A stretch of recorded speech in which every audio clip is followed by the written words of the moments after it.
What if the greatest epidemic the earth has ever feared has already infected the human race?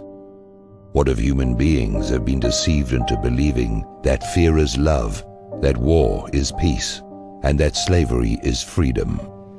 We're at war with the most dangerous enemy that has ever faced mankind in his long climb from the swamp to the stars.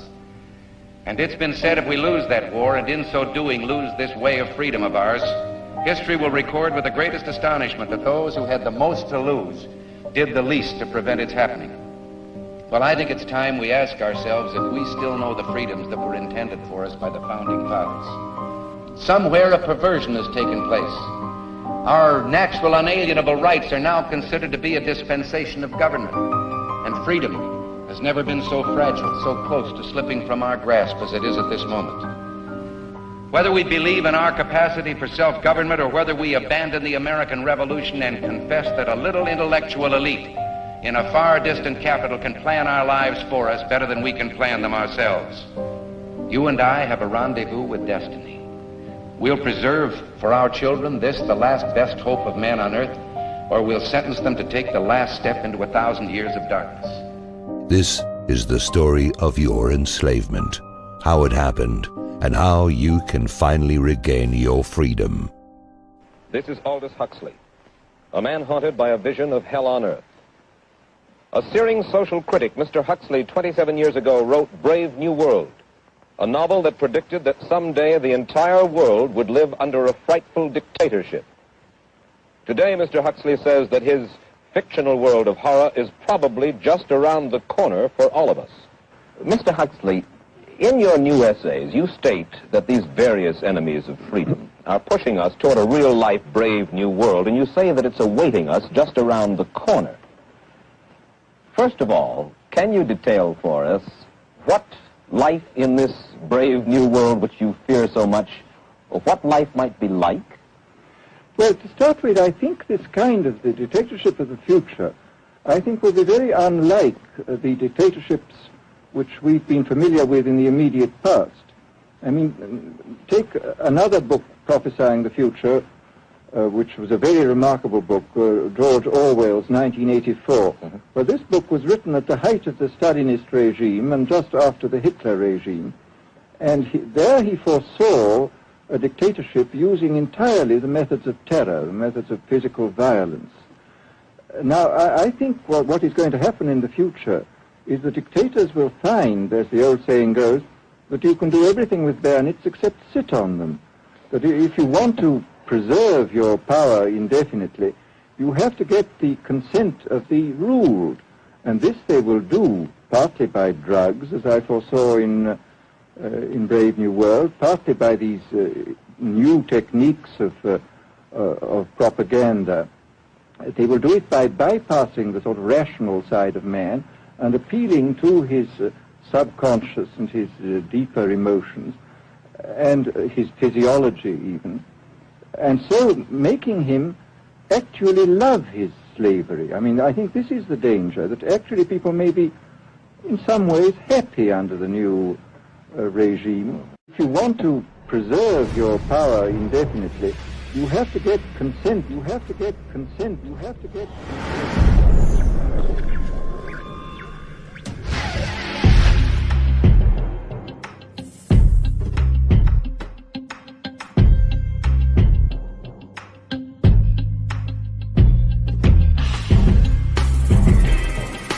We are a nation that has a government, not the other way around. And this makes us special among the nations of the earth. Our government has no power except that granted it by the people. It is time to check and reverse the growth of government, which shows signs of having grown beyond the consent of the governed.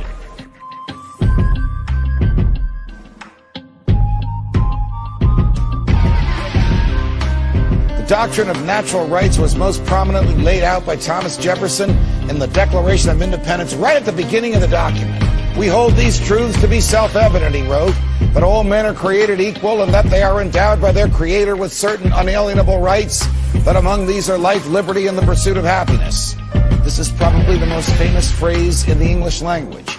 But the words that immediately follow may be the most important. Here's what it says. To secure these rights, governments are instituted among men, deriving their just powers from the consent of the governed.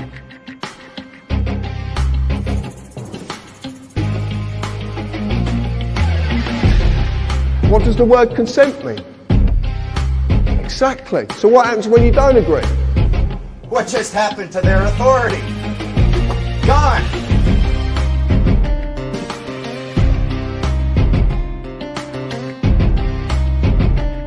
Government of the people and by the people sets a single standard for all who would hold power.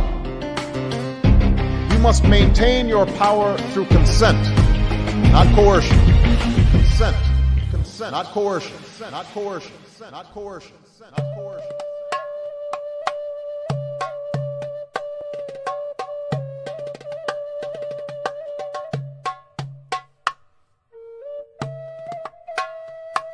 Anyone born in the Western Hemisphere is a Native American.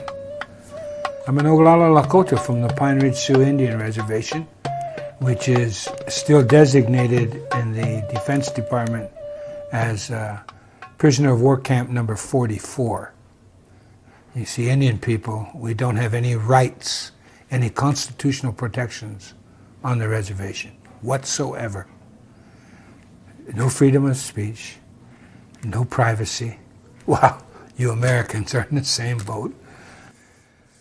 Be that as it may, what has happened after they economically forced us into these prisoner of war camps by destroying our food supply and our right of passage in our own land, they confined us to these, and then they began practicing and perfecting their colonial tactics.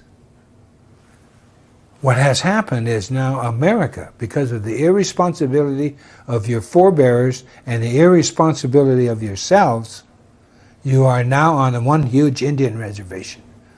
You know, the American people, for too long, have been an irresponsible, free people. And even generation to generation, as they've become less free,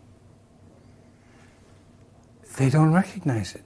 They have lost the ability of critical thought.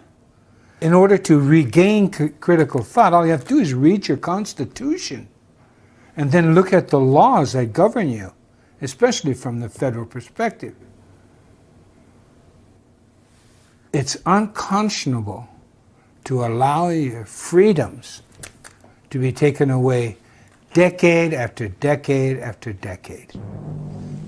Real freedoms are eaten up a little at a time, while government controls are slipped on, while the real power is collected into a few hands. Where government is not limited, no man is free. Change limited government to unlimited government, and our rights would be only what the master planners say they are. No longer the servant of the people, government would be the master of the people. That's the way to change what we have, take all power and all freedoms away from the people, and collect everything into the hands of one small group with absolute power. What is at stake is more than one small country. It is a big idea, a new world order. We have before us the opportunity to forge for ourselves and for future generations a new world order. A world where the rule of law, not the law of the jungle, governs the conduct of nations. When we are successful, and we will be, we have a real chance at this new world order, an order in which a credible United Nations can use its peacekeeping role to fulfill the promise and vision of the UN's founders. I've been following the histories of what's now called the New World Order for many, many years. For we are opposed around the world by a monolithic and ruthless conspiracy that relies primarily on covert means for expanding its sphere of influence. It is a system which has conscripted vast human and material resources into the building of a tightly knit, highly efficient machine that combines military, diplomatic, intelligence, economic, scientific, and political operations. Its preparations are concealed, not published. Its mistakes are buried, not headlined. Its dissenters are silenced, not praised. No expenditure is questioned, no rumor is printed, no secret is revealed. About 100 years ago, this big organization with many branches, they wanted to rule the world basically using Britain as a nucleus of a system, an embryo, which also was going to be joined with the US under the Anglo-American establishment. Wrote about the kind of culture and the changes of culture over a 100-year period that they would actually design, implement and bring in.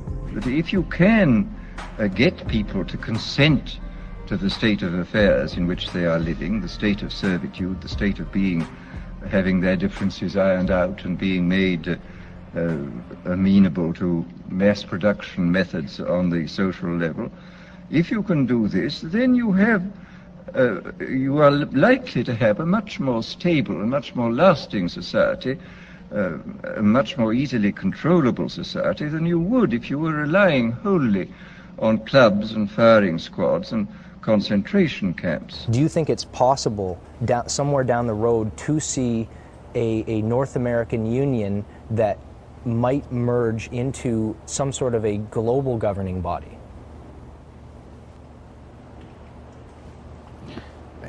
One world government? Yeah.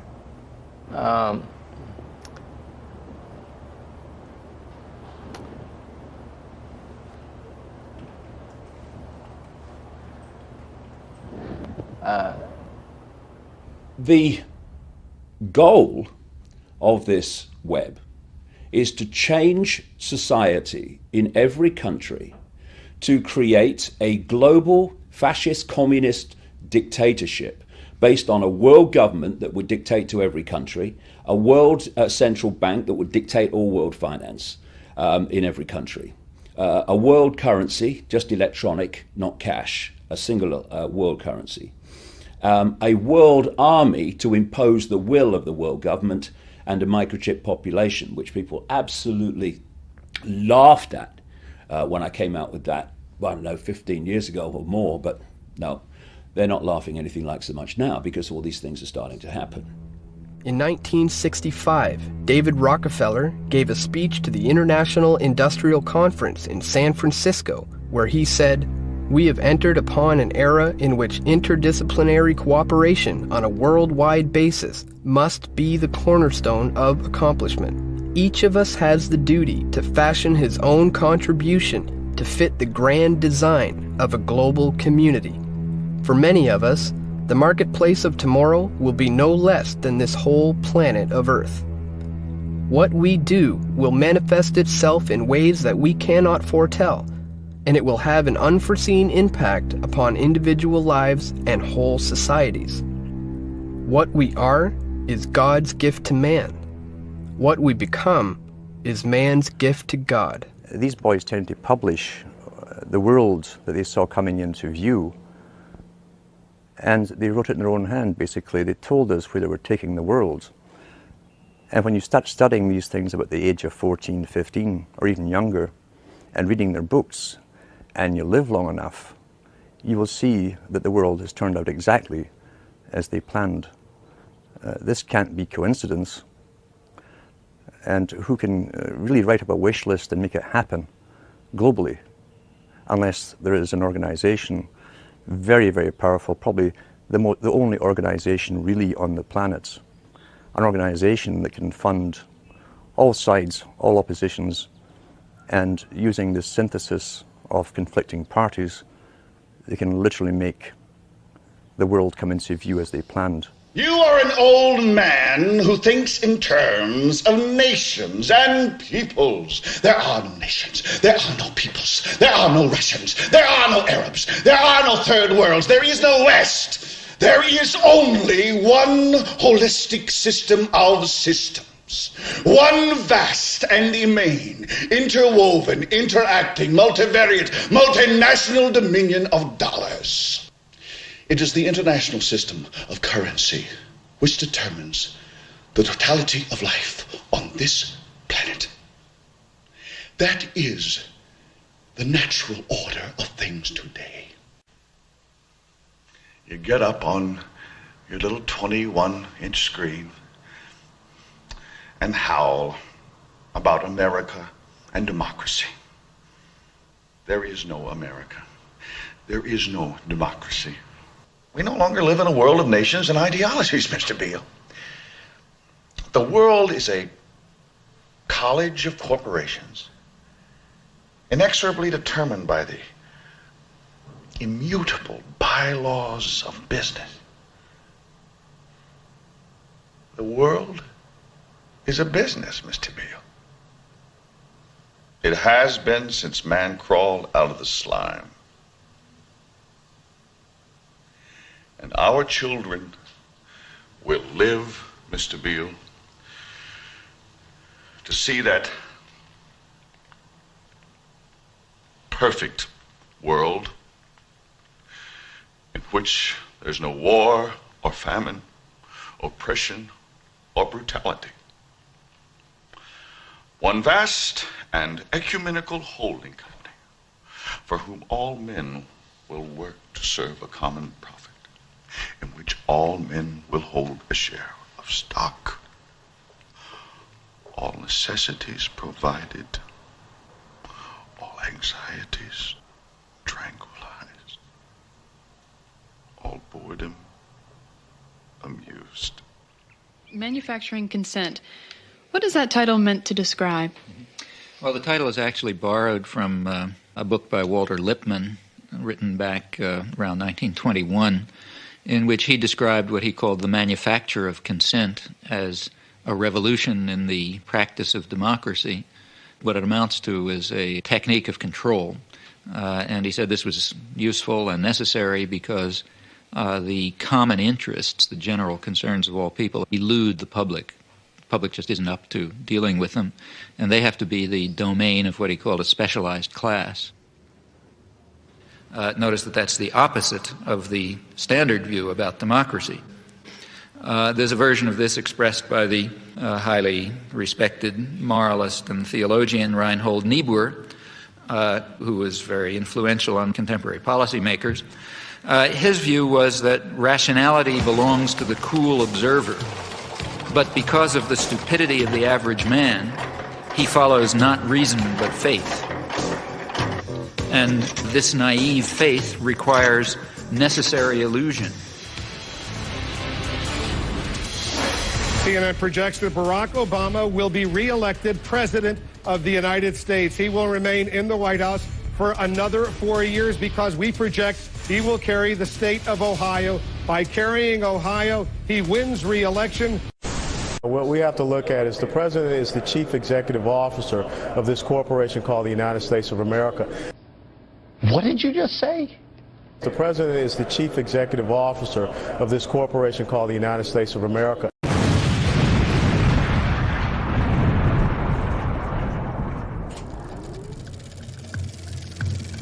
What is a corporation? It is one form of business ownership. It's a group of individuals working together to serve a variety of objectives, the principal one of which is earning large, growing, sustained, legal returns for the people who own the business. Corporations are artificial creations.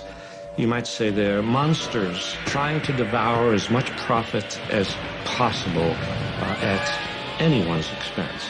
The Founding Fathers of the United States desired people to have the right to life, liberty, and property, along with the free will to enjoy them and the responsibility to respect the rights of others.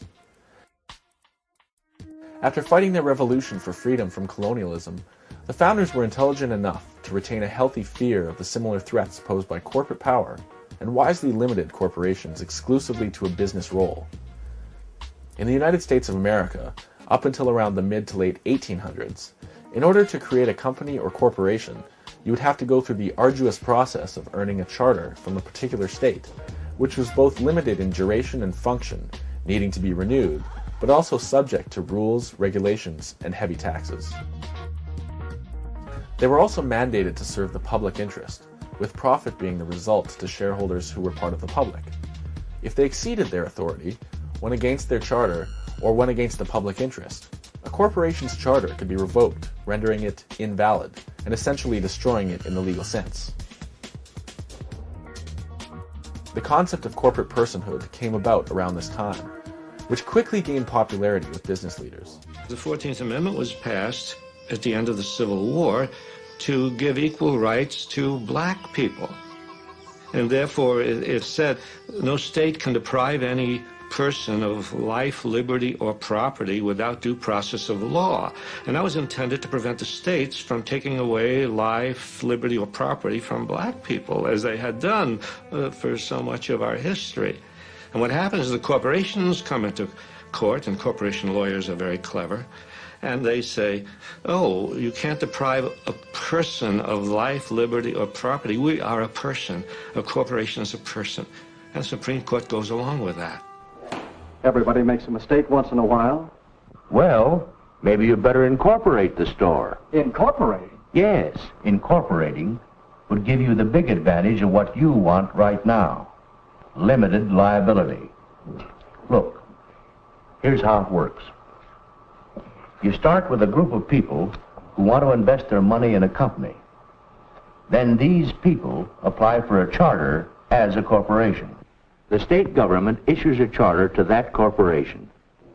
Now that corporation operates legally as an individual person. It is not a group of people. It is under the law a legal person. Imperial Steel Incorporated has many of the legal rights of a person. It can buy and sell property. It can borrow money.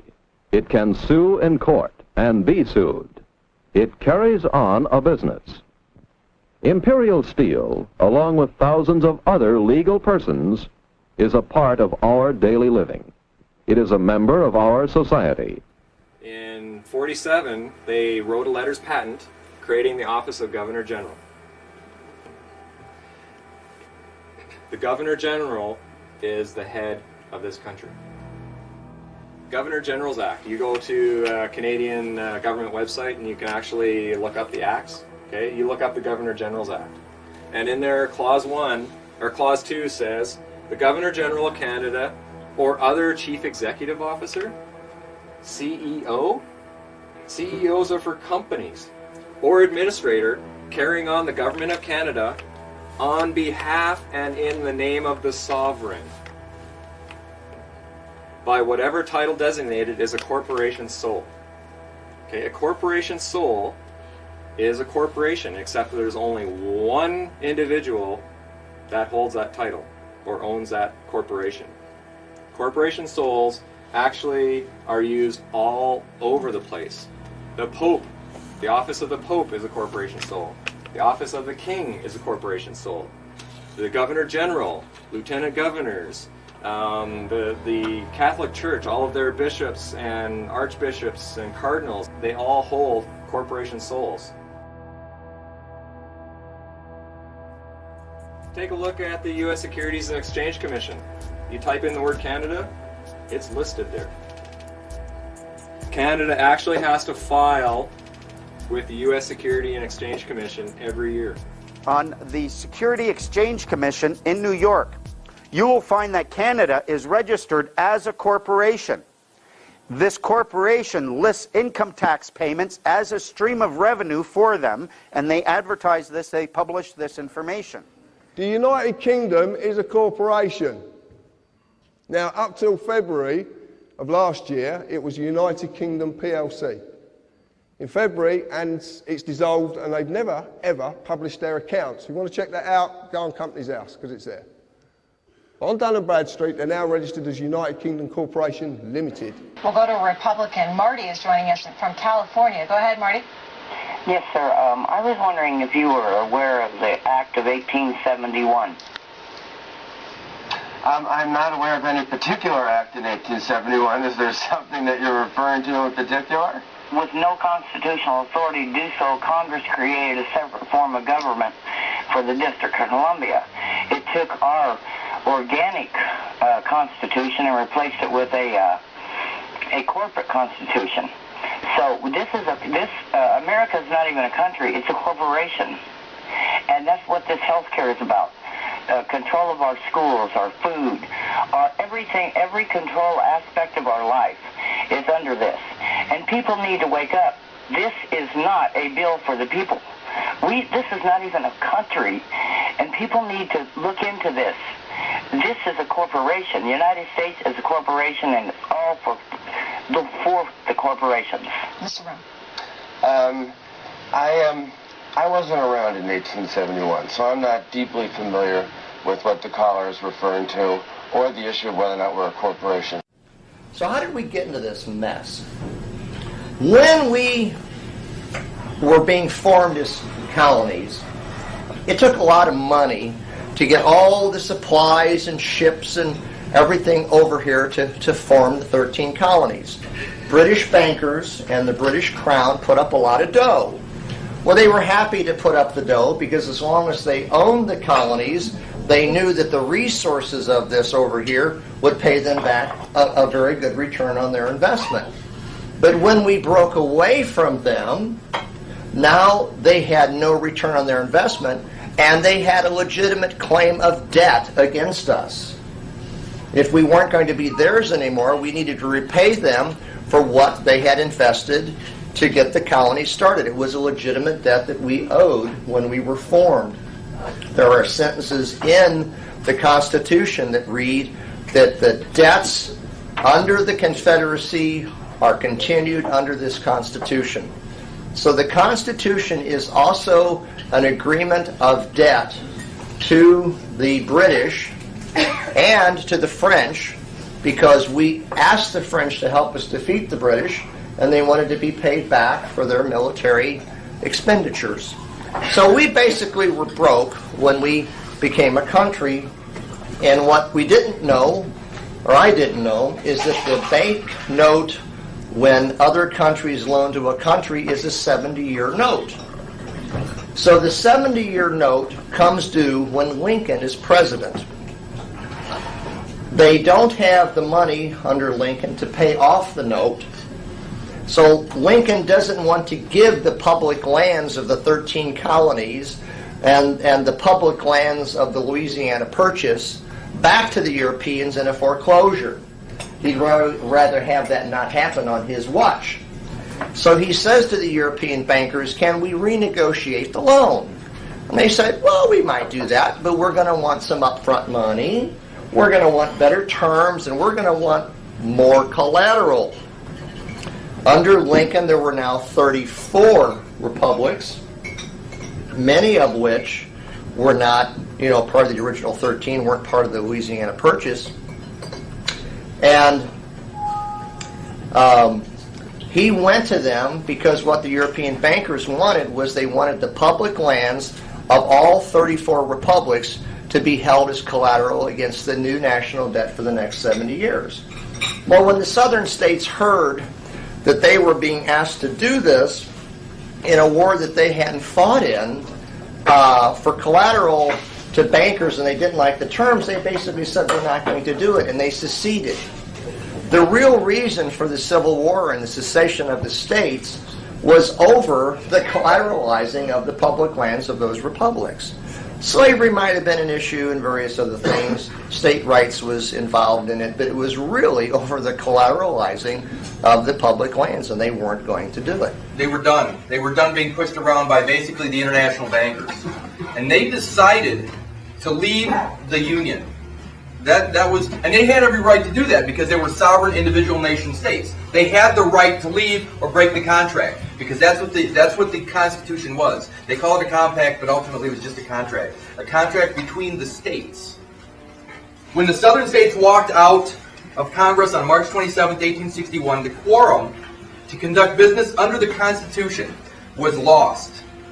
The only votes that Congress could lawfully take under parliamentary law were those to set the time to reconvene, to take a vote to get a quorum, and to vote to adjourn and set a date, time, and place to reconvene in a later date or a later time. But instead, Congress abandoned the House and the Senate without setting a date, and that's called sine die.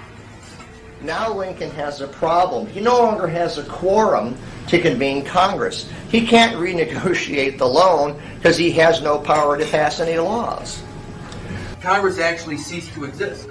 And in fact, they no longer even had the ability to declare war. So in 1861, on March 27th, Congress disappeared. The lawful Congress disappeared. A little less than a month later, a man that was claiming to be president of the United States, Abraham Lincoln, issued Executive Order 1. Why do I say claiming to be president? Because he was no longer president.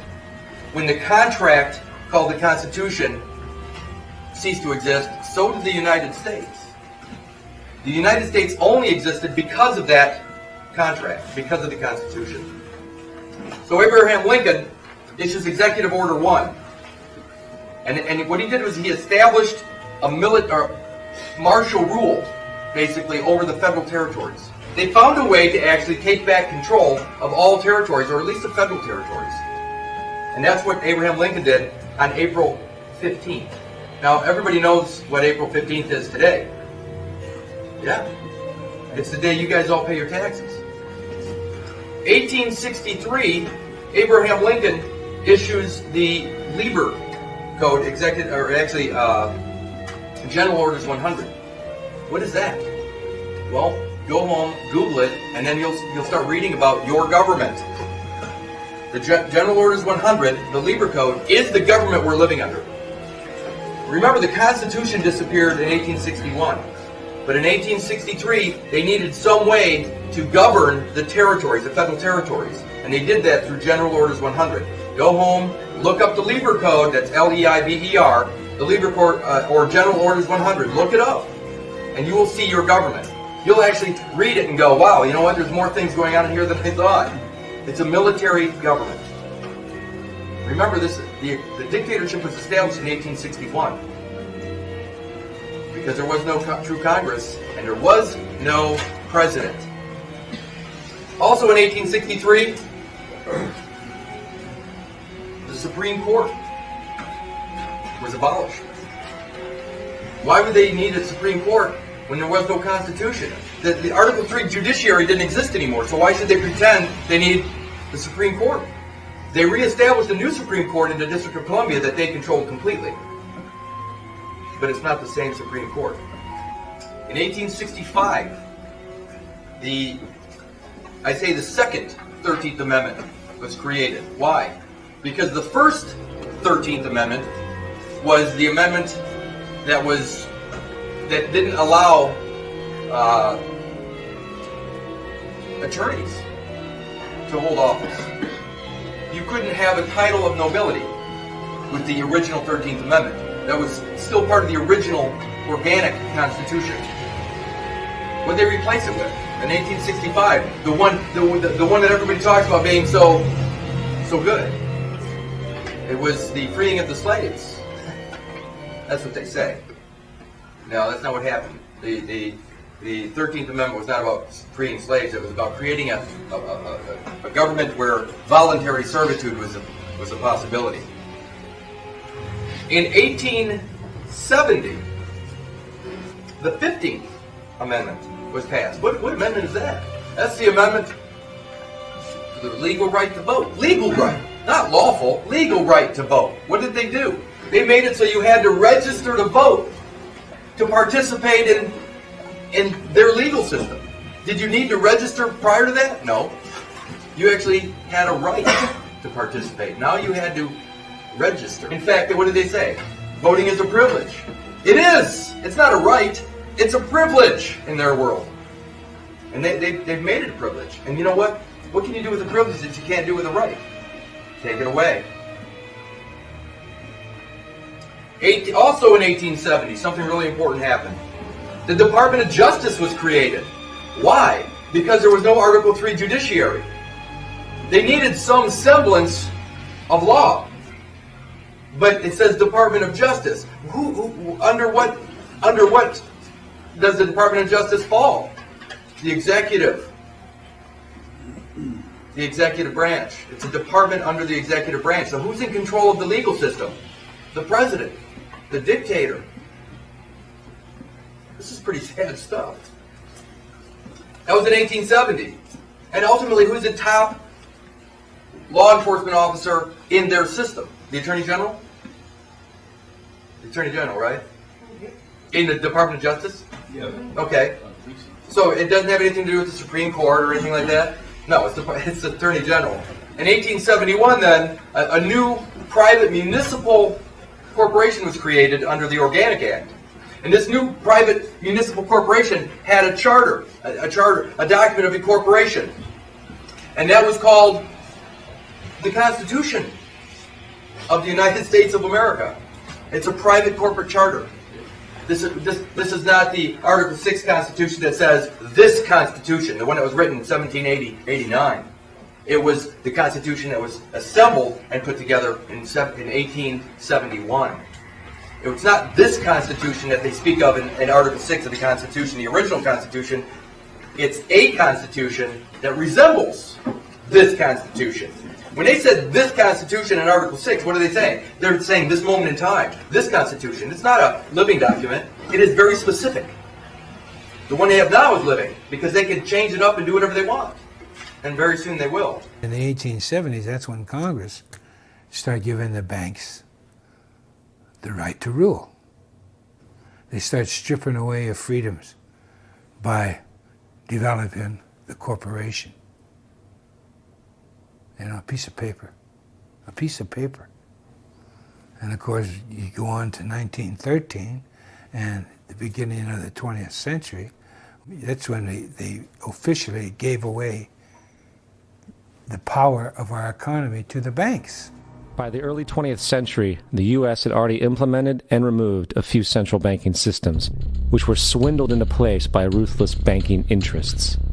At this time, the dominant families in the banking and business world were the Rockefellers, the Morgans, the Warburgs, the Rothschilds.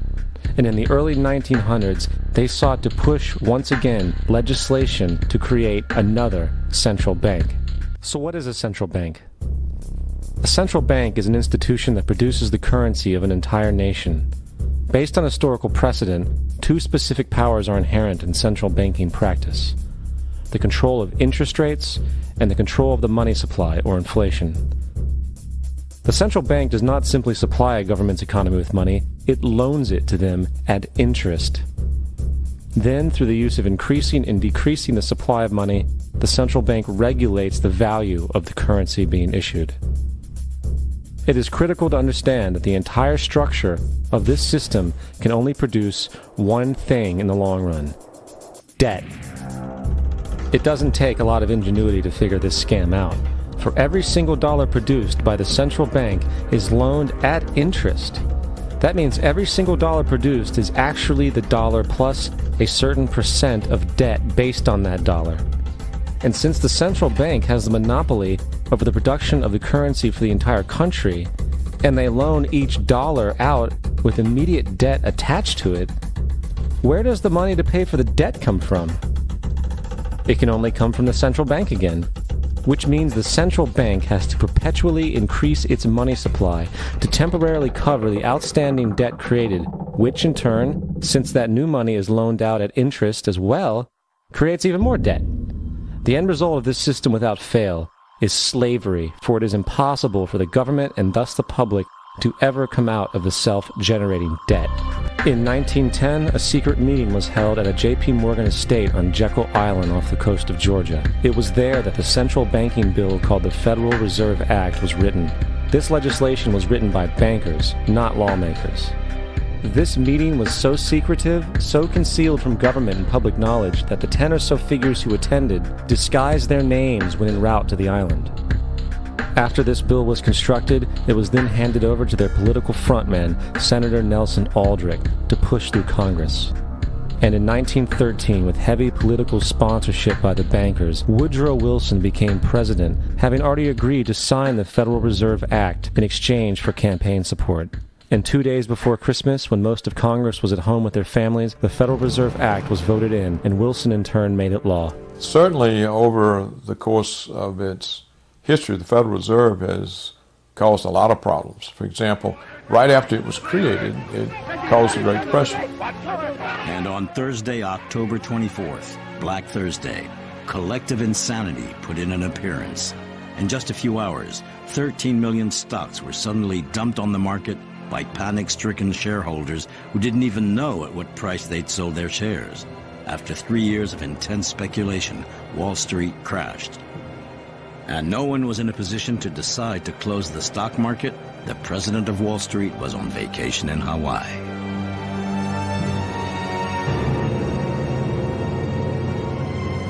The speculative bubble burst, causing financial panic. Through a domino effect, the whole of the stock market collapsed. The cumulative losses amounted to $30 billion, 10 times the U.S. Federal Reserve budget, and more than the United States had spent during the whole of World War I. In 6 days, average prices went down 50% and kept falling. And what was even more unusual, the stock market crash carried on. In those days, there was no FDIC, no guaranteed deposits. So when a bank failed, the money supply shrank by the amount of the deposits in the bank. So there were a lot of bank failures, so the money supply was shrinking. And the Federal Reserve did take expansionary actions. They just never took them enough to offset the shrinkage. Well, if the supply of money shrinks, you can't maintain the same level of purchases. The tremendous crowds which you see gathered outside the stock exchange are due to the greatest crash in the history of the New York Stock Exchange. The shock wave of the stock exchange collapse had not subsided before the effects of the terrible, irreversible spiral of recession began to be felt. American industrial production dropped by half. Thousands of families had to rely on the soup kitchen for food.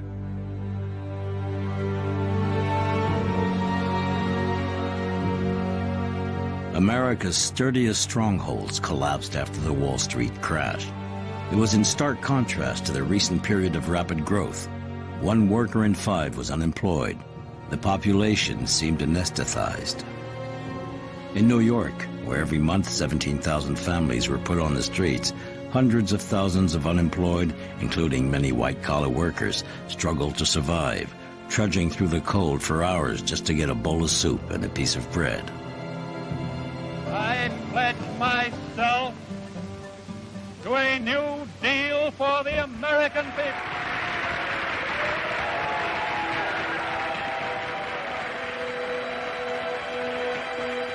In this dramatic context, the elections in November 1932 had symbolic significance. Roosevelt promised to curb the devastating effects of the 1929 crash with measures such as the reform of the banking system, the assurance of a healthy currency, and economic and social aid. But what convinced the voters was, to his despair, his rather hasty promise to repeal the amendment which prohibited the consumption of alcohol, in other words, the end of the prohibition. Franklin D. Roosevelt won with 23 million votes, compared to Hoover, who only obtained 16 million. This landslide victory put the Democrats in power for the next 20 years. Franklin D. Roosevelt, President of the United States. I am prepared, under my constitutional duty, to recommend the measures that a stricken nation in the midst of a stricken world may require. These measures, or such other measures as the Congress may build out of its experience and wisdom, I shall seek within my constitutional authority to bring to speedy adoption. But in the event that the Congress shall fail to take one of these 2 courses, in the event that the national emergency is still critical, I shall not evade the clear course of duty that will then confront me. I shall ask the Congress for the one remaining instrument to meet the crisis: broad executive power to wage a war against the emergency as great as the power that would be given to me if we were in fact invaded by a foreign foe.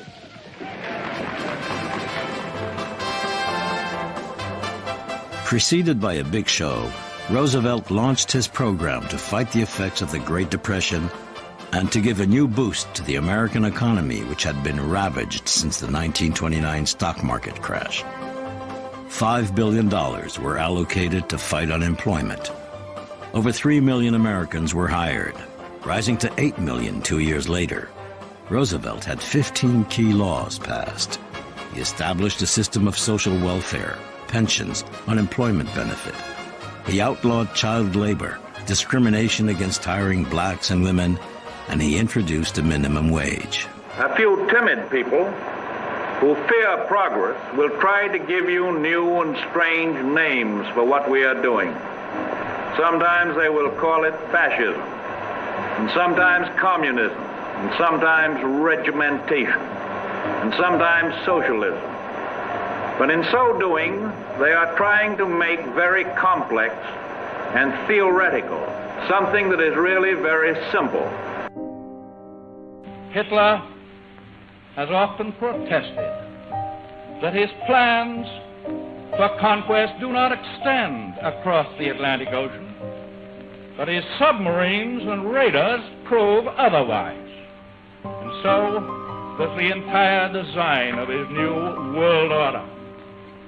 For example, I have in my possession a secret map made in Germany by Hitler's government, by the planners of the New World Order. It always comes as a shock when people realize that some of the greatest mass murderers of history and greatest tyrants of history were actually supported and funded by very wealthy financiers and forces in the United States and in Great Britain. They sometimes go very closely hand in hand.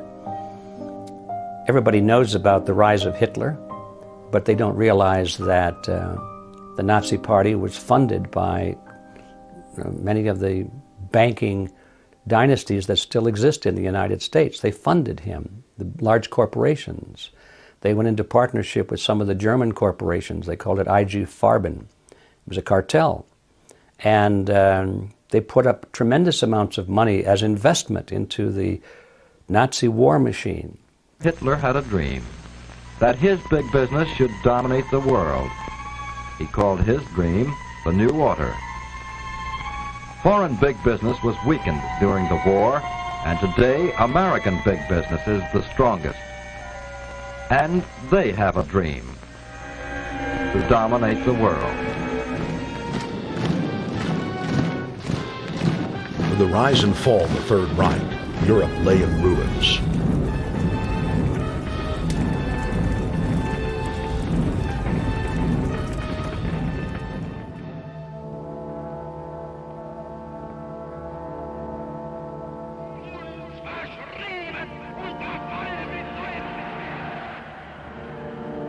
Once again, the elite claimed that only global governance could save humanity from certain destruction. And this time, the elite would succeed in setting up their world body.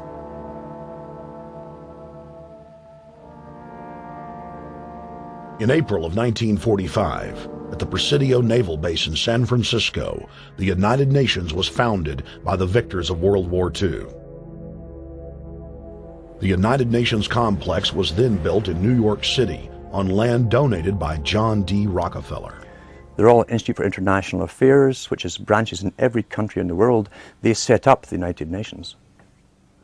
They said in their own writings, from the earliest times to the present, the world they're bringing in is to be a world where everyone who is born, or would be allowed to be born, would be born to serve the state.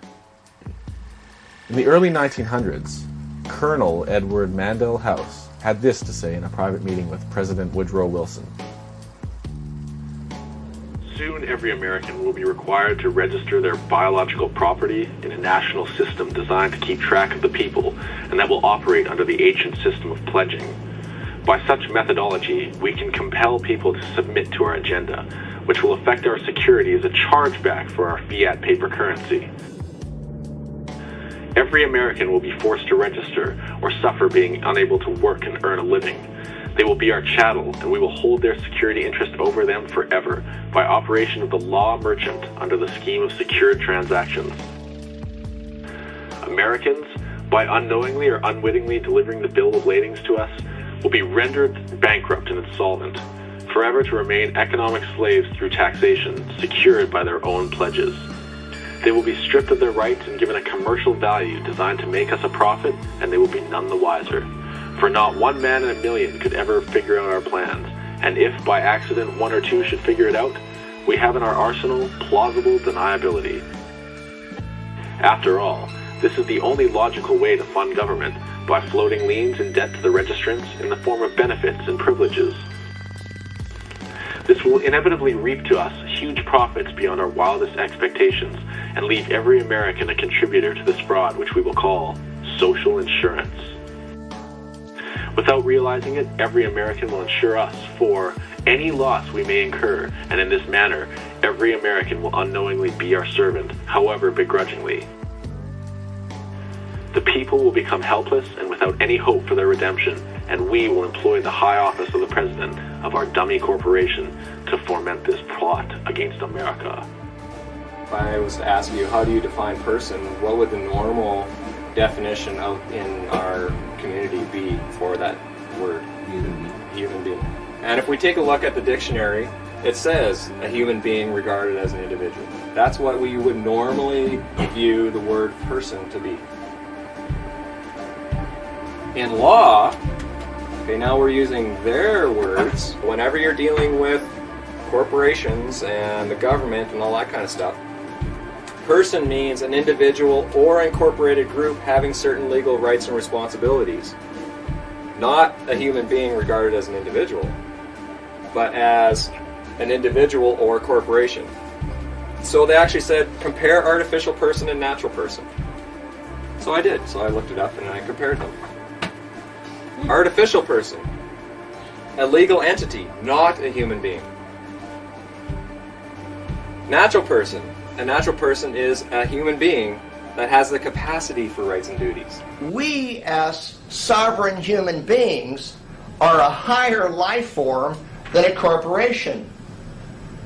In order for them to control us, they had to have parity. The heart of the Grand Deception, keeping us mired in the world of money, is keeping from us all the fact that almost every country operates with the artificial and natural person merged together as one. That means humans are being given the rights of corporations, i.e. no human rights, and artificial corporate persons are being given the rights and privileges of natural persons, more and more so. And the ones aware of this are profiting from it in a multitude of ways. What I uncovered was that when a person is registered from birth, it's at that point in time that they are actually being created, or that a legal person is being created and associated with them. And it's kind of like it's at that point where you join a club, and when you join this club, you're given, say, a membership card. The card itself would be your person, as opposed to the human being who is the member of the club. On the screen there's a little baby. That's Elizabeth Annie Lane. She's a little baby, came into my life about 4.5 years ago. 2 days after the birth of Elizabeth, ministry workers came in, removed her. No investigation, no assessment. Claimed she only had one caregiver. We said, you're wrong, we're a family, we're going to meet you in court. They told us if we tried doing that, they'd see to it. She spent the first 5 years of her life going from foster home to foster home to foster home. Shut me up in court, cost me my baby. Folks, anyone who knows me, shutting me up even for a moment is a bit of a trick. They cost me my baby. I sat down with their Act Black's Law Dictionary on one side, Bouvier's on the other. I had an Old English dictionary. I looked up every single word in there. It took me 3 days. Nothing but toast and tea and a couple of tokes. Took me 3 days and I finally saw it. Have you ever seen these laser pictures? You see nothing until you focus past it, and then a 3D picture pops into your head. Have you seen those? This is exactly what I saw when I did my statute deconstruction. I looked through and I suddenly saw what they were doing. This is their little trick. You are not obliged to register your children. If you do, it is at that point that you're creating a legal entity or a person. You are associating this person with your offspring. You are abandoning ownership or title to that person, and the government is seizing that. Under the laws of maritime salvage, it becomes their chattel property. They use it as collateral to float loans or to float bonds for loans. You are a man or a woman, you have a person. My name is John Harris, or John, or my wife calls me lots of other names, but there you go. I shan't discuss them. I exist naturally. Okay? I'm here. I'm real. I was created by divine, whatever you want to call it. I don't want to get into any of this sort of, I don't know what it is, so I just say divine, it's the easiest way. But I was created. I'm subject to common law jurisdiction. I must never harm another or cause another loss, any form of loss. I'm free and unlimited ability to contract and settle debt in private and under commercial law. I can basically do as I please as long as I abide by these principles. My person, that's attached to me, is Mr. J. Harris, who's a fictional entity created by the government. Subject to civil policy jurisdiction, must fulfil all duties given to and governed by corporate policy, tax, etc., under statute. Does business in the public sector, or I don't. The creation of the person. When you were born, your mother, father, submitted a birth certificate registration application form. In the formulation of any limited company corporation, there is always a certificate of registration to create its legal personality. Your fictional person, known by Mr., Mrs. or blah, blah, blah, you can see it up there, is created by the same means. When you submit, you are bending to another's will. Okay? So you're bending, you're agreeing to bend to their will. When you register, you are handing over title ownership of whatever you're registering to whoever you are registering it to. You actually physically hand this over. And in doing this, you acknowledge the transferring of that authority. When you apply, it actually means you're begging. And when you beg, it's assumed you know what you're begging for and you know what you're going to give up. That's what this means. Most of the time, you actually volunteer an application. You actually volunteer. You're not made to do it. Did I make you get a credit card? But you submit an application. Everything in this, the whole world is created. It runs on submitting applications for this, submitting applications for that. You get a certified copy, you do not get the original, because that goes somewhere else. This up here, when you actually look at this, you look at this, and you get your own. When you get home, or you get your kids, whatever, get this document and look at it, because it's phenomenal what they've done. The name of the person's being created in capitalised surname. See the surnames in capitals, okay? It's a fiction. This is being created. That fiction is going to be created there. But what they need is, they need another fiction to do it. They have to have a fiction there to do this, who is the informant. You actually inform on your own children. Do you know that? You inform on them. It's brilliant, isn't it? Eh? And your qualification is, you're one of their parents. Mad, mad. And it's capitalised, it's all capitalised. And it is absolutely true. Look at your birth certificate, informant, the qualification needed, and it will say needed, and you inform because you are the father or the mother. What you don't know is that at the bottom there is a declaration. Now, a declaration is in common law. A declaration is a sworn oath of a man or a woman. And there's a reason that's on the bottom. Because without that man or woman being present, the fictitious mother or father isn't present. Now you're seeing that the person is attached to the human being. But to do this, they need the human being to be there. That's why there's a declaration at the bottom of it. And this, it says it quite simply. You have to be present to represent the person needed to create the new person's legal personality. I know it's a tongue, believe me, it's mind-boggling, but it really is. This is what we found. And it all makes sense. That's the point. This is what I want to tell you about it. And then you register it to a corporation. The General Register Office. Get your birth certificate and lift it up and you'll see GRO. It's a General Register Office. That's who you're registering it to. Adele is known for being low pro, and now that she's a mother, she wants her baby to be low pro too. The Sun reports that the singer is set to face a penalty of 1,000 British pounds for not registering her son within a 42-day deadline. A source told the newspaper, quote, "Most parents register their baby within a couple of weeks because it's the nice thing to do. There's loads of reasons why parents are late and millions of couples don't bother for ages." But cops won't bang down doors or anything. Adele and her fiancé Simon Konecki will start receiving warning letters within the next few weeks. Notice requiring a qualified informant to give information for the registration of birth. I'll read you a bit of that just so we can get into the mood. To my wife, at the address, on the date. Under Section 2 of the Births and Deaths Registration Act 1953, the duty is placed on you to give information to me of the particulars required to be registered concerning the above birth within 42 days of the date of that birth. It appears that you have failed to discharge this statutory requirement.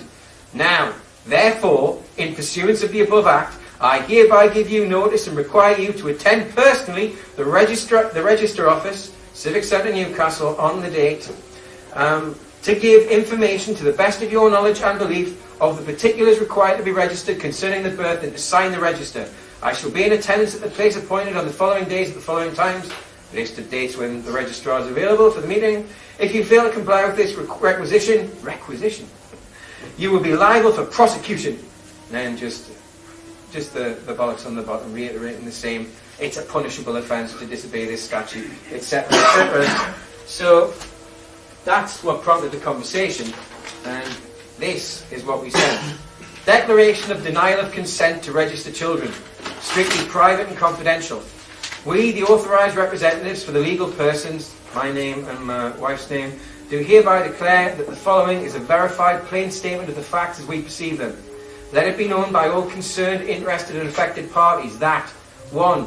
We have been granted irrevocable superior guardianship rights over our children by the Creator of the universe. 2. We have accepted irrevocable power of attorney over our children's well-being and property until the 18th anniversary of their birth. 3. For and on behalf of our children, we have settled their entire legal estate into a private trust which is administered for their maximum benefit. 4. The property settled into said private trust includes without limitation any and all information pertaining to the existence of our children, strictly precluding the disclosure of the details of their birth to any party whatsoever. 5. Any and all disclosures of information pertaining to the existence of our children would represent a breach of the aforementioned private trust, and all those parties responsible for said breaches will be liable for charges of £30,000 sterling or functional currency of the United Kingdom per occurrence. 6. We do not recognise or consent to any perceived obligation, whether statutory or otherwise, to register the births of our children under any circumstances whatsoever. 7. As trustees of the aforementioned private trust, we affirm jointly and without division that we refuse to grant our consent and or authorisation of the registrar or any other individual, organisation or legal entity to register information pertaining to the birth of our children under any circumstances whatsoever. And then it's just the declaration and both of our autographs and the seal. So,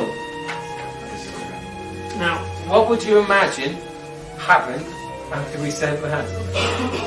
There's no title on it, but it should be called, "Now look here!" Dear Mrs. Title she doesn't recognise. I have written to you on a number of occasions regarding the registration of the birth of your daughter. Well, that's 30 grand for a start. She was born on the 11th of June 2010 at the place of birth. Well, there's another 30 grand. I have no alternative but to report your failure to register the birth to the Registrar General. That's the Chief Registrar of the entire Crown jurisdiction here.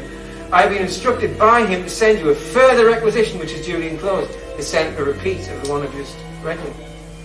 I note the responses from me, however, and I must emphasise that in accordance with the law, the primary responsibility for the registration of birth lies with the mother of the child, and failure to do so will lead to prosecution.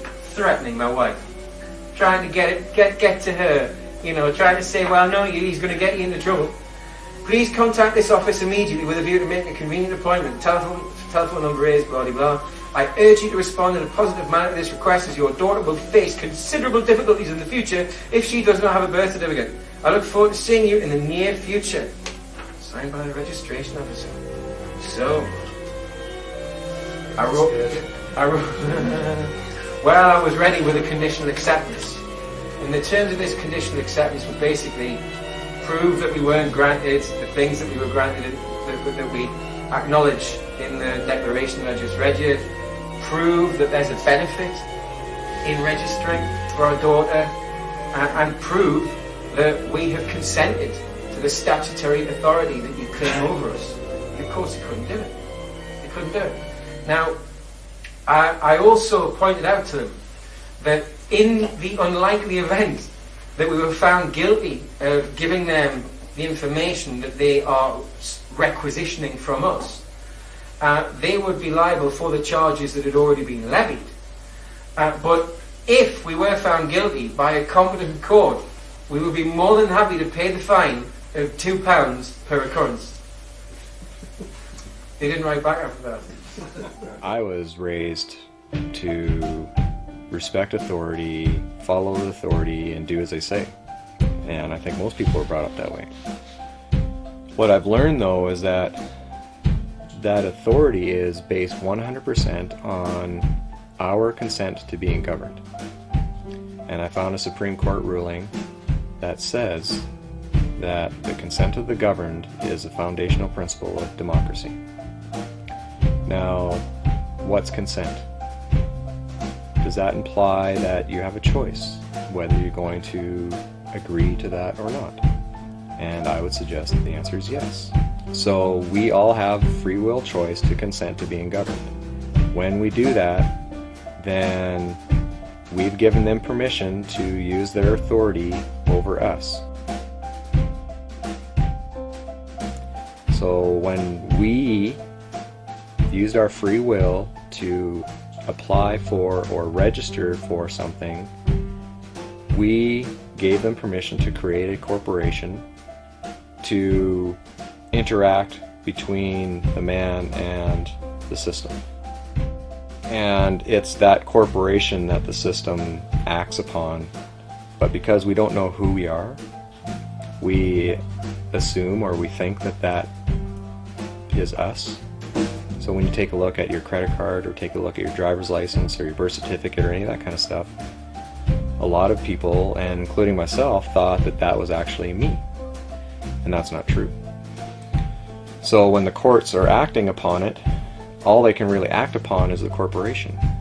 And the only reason they can act upon the man is because we agree to be the representative of that corporation and bind ourselves to the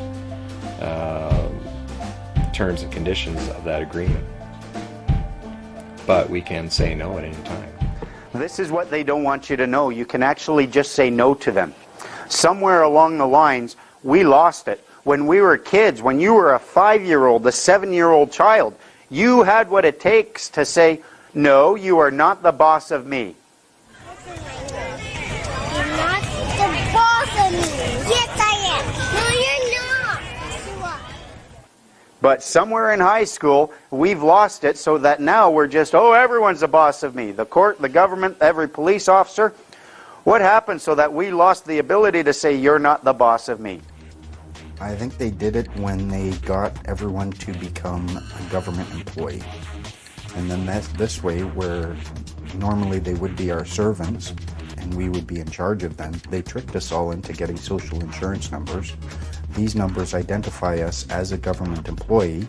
We're receiving benefits, as they call them, and therefore we are bound by the rules that bind all government employees. And so they've tricked us. We're a nation of people employed by the government, bound by the rules that the government makes, but only because we are employed by them. You are all sinners. You have a social insurance number. Do you know what that means? You sinned. You're collateral to them. Close. It was a rhetorical question. They have ruled, they identify it. When you go in there, they call that social insurance number an employee identification number. If you want to pay into the Canada Pension Plan, you need a social insurance number. The courts have ruled payment into a pension plan is prima facie evidence of employee status. Only employees pay into a pension plan. They'll tell you you need this number to work legally in Canada. Change the in to for and you're closer to the truth. You're working for Canada. If someone tells you, I work legally in Walmart, are they not also then automatically working legally for Walmart? The fact is, your social insurance number means you are all government agents. When I hear you complaining about the government, I don't hear citizens complaining about their lawful government. I hear employees bitching about their employer. You go into Walmart, a Walmart employee, he's going to have certain rules that he's not allowed to do things. He can't come in and have alcohol on his breath. Who says you can't go into Walmart after having a couple of beer? You don't work there. All of these rules that they use, the Income Tax Act, that's why you have to pay income tax. If you go to a temporary job placement agency, they will set you up with a job, but now you have to pay them a portion of what you earned. Why? Because you were working as an agent for them. That's why you have to pay income tax to the federal government. You are working as a federal agent under a contract for service instead of a free man under a contract for hire. Please? You just want me to come running up to kick that ball so you can pull it away and see me land flat on my back and kill myself. This time you can trust me. See? Here's a signed document testifying that I promise not to pull it away. It is signed. It's a signed document. I guess if you have a signed document in your possession, you can't go wrong. This year I'm really gonna kick that football.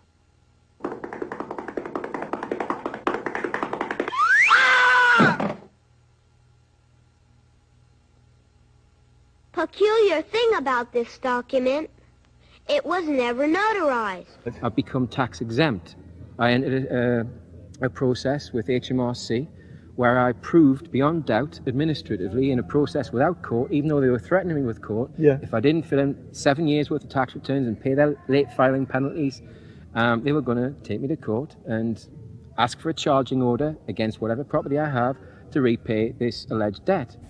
Much along the same lines as why we made the declaration with regard to our daughter, I decided that I wasn't going to pay a penny in tax or late filing penalties, and I wasn't going to give any tax returns when I returned to the UK under any circumstances, and I was going to see how long it took for them to find me. Well, they found me and they sent me demands for a couple of years, which I initially ignored, and then I wrote to them explaining that I didn't believe that I had a liability, that they couldn't prove that I had one, and I made a declaration, it was called Declaration of Cancellation of Tax Registration. And in this declaration, and all of this is on Free the Planet, I declared that there was no evidence that proved beyond reasonable doubt that I could be deemed a taxpayer. I sent them an opportunity to cure their dishonour of the conditional acceptance that I already told you about, because they failed to provide the evidence that I was a taxpayer. And then they sent this one. Further to my colleague, Mrs. Langdon's letter to you of the 18th of March, I write now in response to your letter of the 9th of March.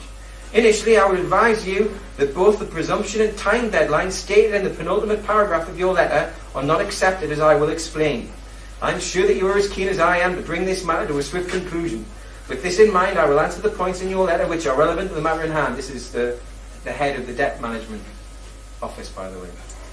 You have been sent self-assessment tax returns for the years shown at the head of this letter because you are registered with HM Revenue and Customs, not anymore, as a self-employed person.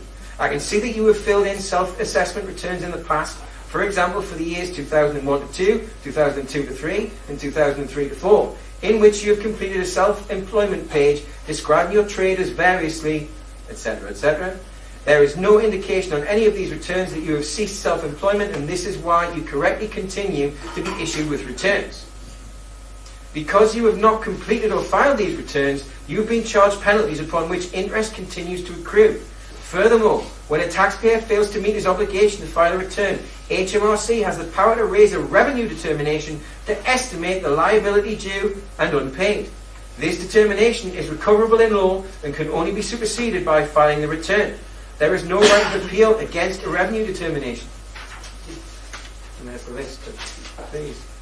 The legislative basis upon which these actions are based can be found at the following points in the Tax Management Act 1970, Section 28C, Section 93.2, Section 93.4. There is no requirement in legislation for HMRC to provide the material evidence requested in your letter, and this vitiates the presumption in the penultimate paragraph of your letter. If this is still unclear, you may wish to seek advice from a qualified legal professional. You should now complete these returns, yada yada yada. Okay, so I just sent them a reminder. And I then received something a little bit unexpected. After the reminder that they just sidestepped all of the issues, and that they couldn't prove that I was a taxpayer, and that they couldn't prove that I'd had a benefit from anything I'd paid, and that they couldn't prove that anything I'd paid hadn't been spent on the illegal wars, I got sent from a different office the tax return for that year. So I sent it back. Refused for cause. That means at a 45-degree angle, in red, I printed on, because I got a template made on my computer, block capitals, red ink, refused for cause, without dishonour, without recourse, without prejudice, on the front, and I sent it straight back to them. I didn't hear anything back for a month. And then I got this. This is from a different office again. We have looked at your last tax return and do not propose to send you any more returns in the future. However, if there have been any changes in your financial circumstances since the information given in that return, they mean my declaration, or they change in the future, you must let us know straight away. That's pretty much it. The rest is just flabber. Nothing. Meaningless. In other words, they accepted that I was no longer liable for tax. I just proved that tax is voluntary. You have to volunteer to be a taxpayer. They presume that you are until you rebut it, or it's well and truly rebutted. Because that didn't come on its own. That came with another letter from a different office. Because you see, in the declaration I denied, when I cancelled the tax registration account, in the letter I denied HMRC the right to create any more negotiable instruments in my name.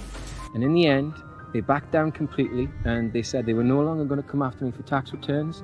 They cancelled my account upon my instructions and they refunded me the balance of my tax account, which I didn't even know existed. Now, it was only a little under £200, but that's what happened when I cancelled my account, which is my contract with HMRC. They can now no longer take anything from me because I'm classed as having no income, so I can't be taxed. We have natural, God-given rights. But this system has persuaded us to waive those rights for the benefit of this society. These benefits aren't benefits. They're made to seem like benefits, but they're all liabilities. They all work against us. The system isn't for us. The system is to allow a wealthy elite, a parasitic elite, to continue in their lap of luxury, supported by all of us working our asses off to keep them where they are. That's it. No more than that. We've given up our rights, mainly because we don't know what our rights are. And this is where the freemen come in, because we're trying to make sure that those rights don't disappear. The policeman on the corner is a good symbol for law. Like the policeman, law directs us in doing the right things to live together in harmony. And law forbids us from doing the wrong things that tend to destroy that social harmony. But law is more than the policeman on the corner, more than the courthouse where our laws are enforced, more than the jail where lawbreakers are punished. Law is one of three forms of social control which regulate our daily lives. Custom, what we usually do. Moral code, what we should do. And law, what we must do. Now, just how do these social controls affect us? Law is a whole body of rules for our conduct made by representatives of the people and enforced by established means. We all know that there are many don'ts in the laws we make.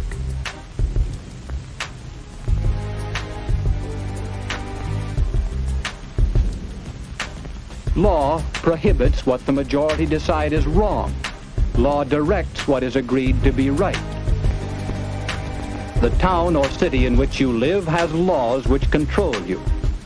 There are state laws passed and enforced by state governments. And the federal government in your name makes laws which affect you. And we are hopefully working toward a still higher level of law, the law of nations united for world peace. You are guided by all these laws and controls. What is the law? What laws apply to every single man on this earth? Because they often say no man is above the law. Okay, so which law are they talking about then? In this little game that they've got us playing, there is a hierarchy to law. If you look on the right-hand side, natural law is the epitome. That's the top. Natural law is essentially your rights and duties to those whom you love. Imagine for a moment you're in a forest. You live there with your family, no one else is anywhere around. Your rights and duties to your family essentially boils down to the natural law. It's all about love. The natural law, what law is all about, it's all about fundamentally love. Below that you will have commercial law. Let's suppose in this forest there's now not just you with your family, there's another family, you live 100 miles away. Once a month you want to trade some of your berries for his fish. The commercial law now will deal with your transactions. And these commercial law has to do with trust. You need to be able to trust the people you're engaging in commercial actions with. Below that you have a common law. The common law, imagine for a moment in this forest where before you only had 2 people, now you got hundreds and thousands of families living here. You need a certain system, a certain structure that's going to allow all of these people the protection that commercial law will afford them. It boils down to compassion, and it boils down to the Magna Carta, which essentially said that the government within this structure are bound by their own rules. Everybody's familiar with Robin Hood. King John, you know, the tyrant, was actually real. The problem with King John is that he did not know how to fight a war, and he had no land to his name. So he ran to the Pope in 1213 and asked Pope Innocent III for some help. And what he did is he actually turned over the whole Kingdom of England to the Pope in return for support from the Pope so that he could fight his wars. So that little document essentially turned King John into the Pope's vassal, which means that he promised to be loyal to the Pope, and the Pope then owned everything in England. A couple years later, his barons cornered him and stuck a knife to him and said, you know what, we're not happy with the way you're treating us, we want you to sign this Magna Carta. But if I sign this, I shall be no king. You have given me 24 overlords. These 24 will see that you carry out the terms of the Magna Carta. You have no choice, King John, but to sign. So the Magna Carta was the basis of English law. That's right, Jet. And the basis of American law as well. The English Magna Carta became the model for the American Bill of Rights. This is the founding document for our human rights within our country, within Great Britain, within the United States, Australia, New Zealand, South Africa, any crown colony, their legal systems are based on this document. All of this side of the hierarchy of law, this all deals with your body as a human being. It has to do with your rights and your responsibilities and your duties as a human being in a common law jurisdiction. On the other side, you have statutes, you have regulations, bylaws, and orders. They don't act on your body at all. They only act upon your person. They only act in equity. And here's the thing. People who exist in equity and act in equity cannot exit equity. Grab something that's existing only in law, drag it into it, and then try affecting it. Equity is a bitch, as they say. And you can only enter into it voluntarily. No one can ever force you. That's why they're using applications, registrations, and submissions and your signature. A common misconception among people is that any rule or regulation that governs them falls under one category, law. But there are many other forms of law that people abide by without realizing that they simply do not apply to them. One of the predominant beliefs in modern culture is that licenses, permits, registrations, and other forms of documentation are required to operate motor vehicles, use public roads, build structures and establishments, engage in free enterprise, and much more.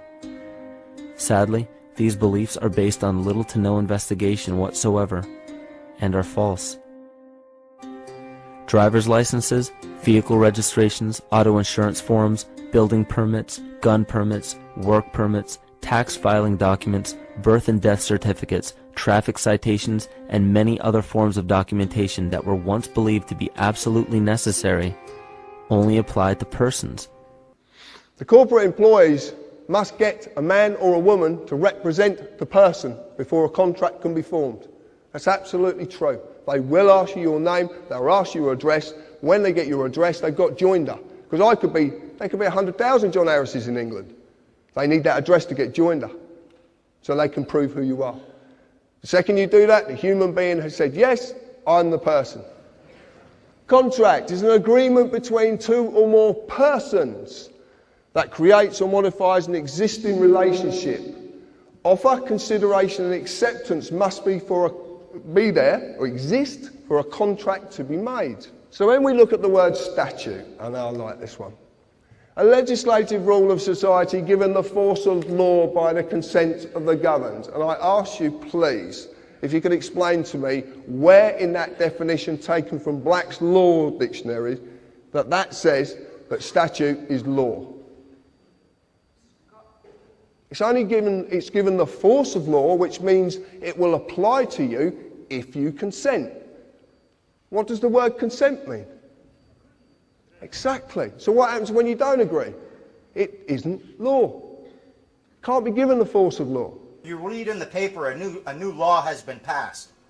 They get you thinking that these statutes are laws. Statutes are not laws. If you look it up, you'll find that the definition of a statute is a legislated rule of society given the force of law.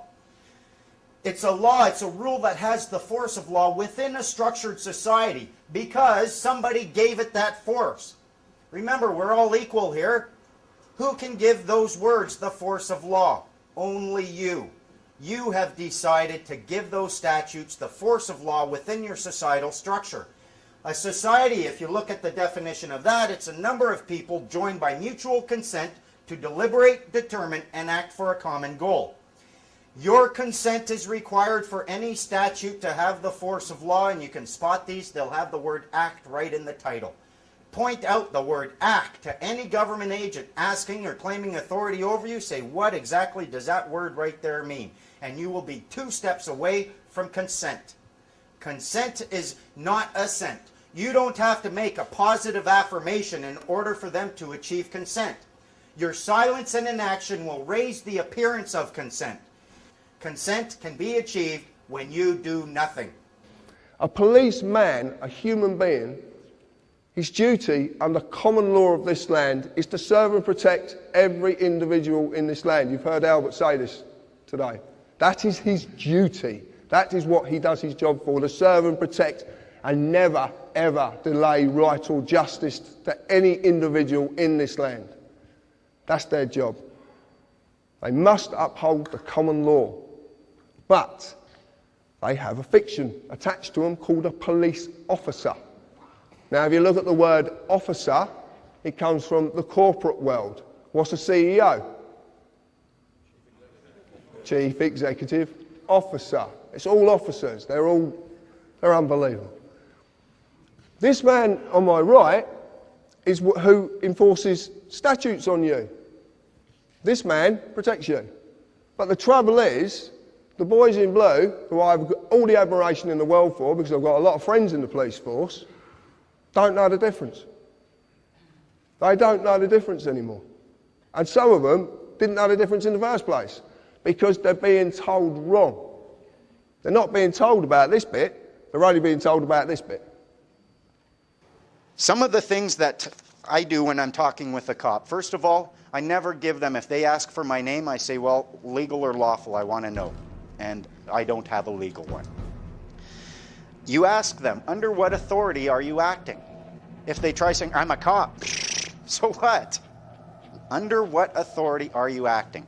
If they try saying it's against the law, and I've had them do that before, oh, it's against the law. What law? The Controlled Drugs and Substance Act. That's an act and a statute, not a law. Are you aware gross negligence is equal to fraud? They hate that.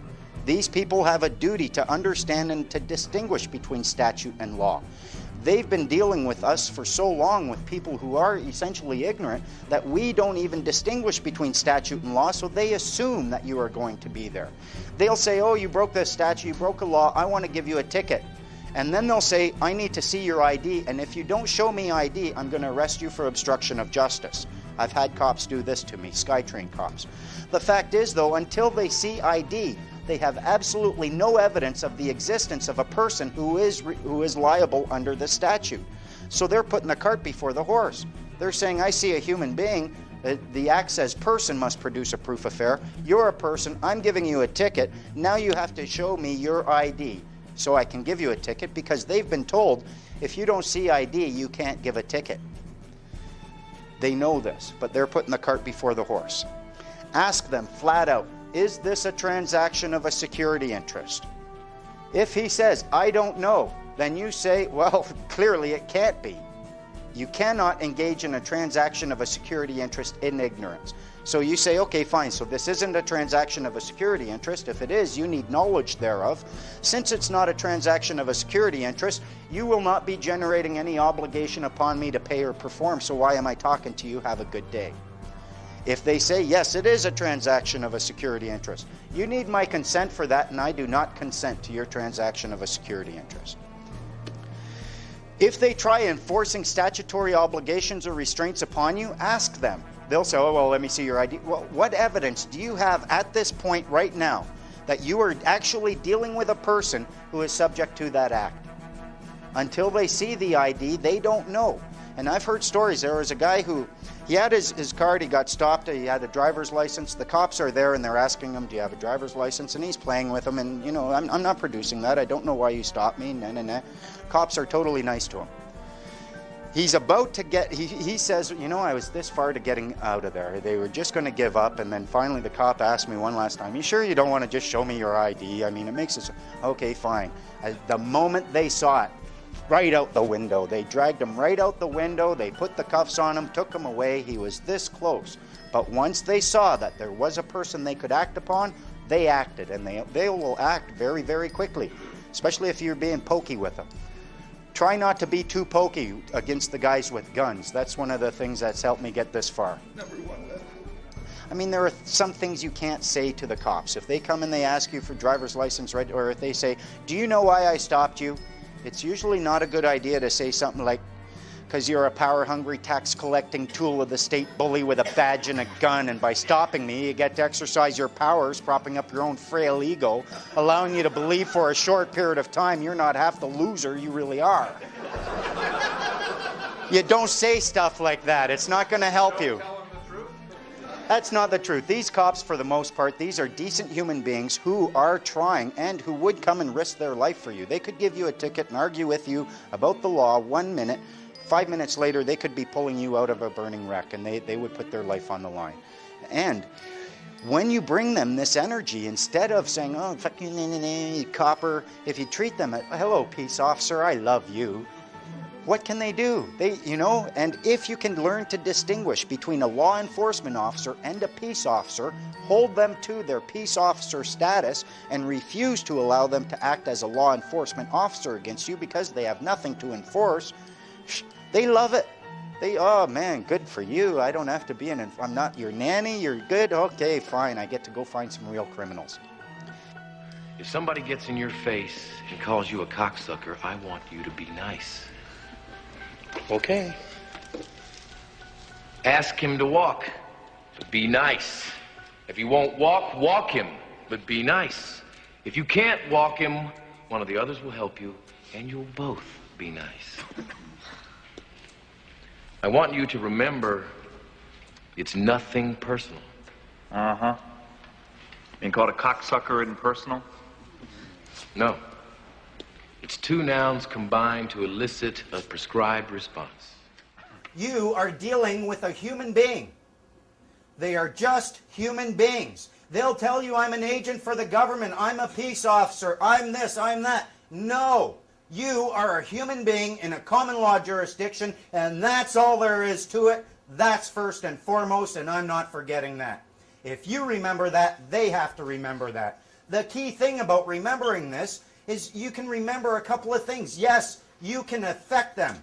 You can use, they will respond to emotion. They will respond to threats. They'll respond to a baseball bat in the bottom of their knee. They will respond. They will also respond to love, compassion, and truth. They are human beings, and if you treat them with the dignity that all human beings are worthy of, they will respond as a human being as well. Don't look at them as anything more than simply a human being using a tool. And the tool that they are using is words. The good thing about these words is that if they start losing some of them, they lose all their authority. If someone comes up to you and points to a body of words and says, this body of words gives me authority over you, and you say, really? What does that word right there mean? And they say, I don't know. What just happened to their authority? Gone.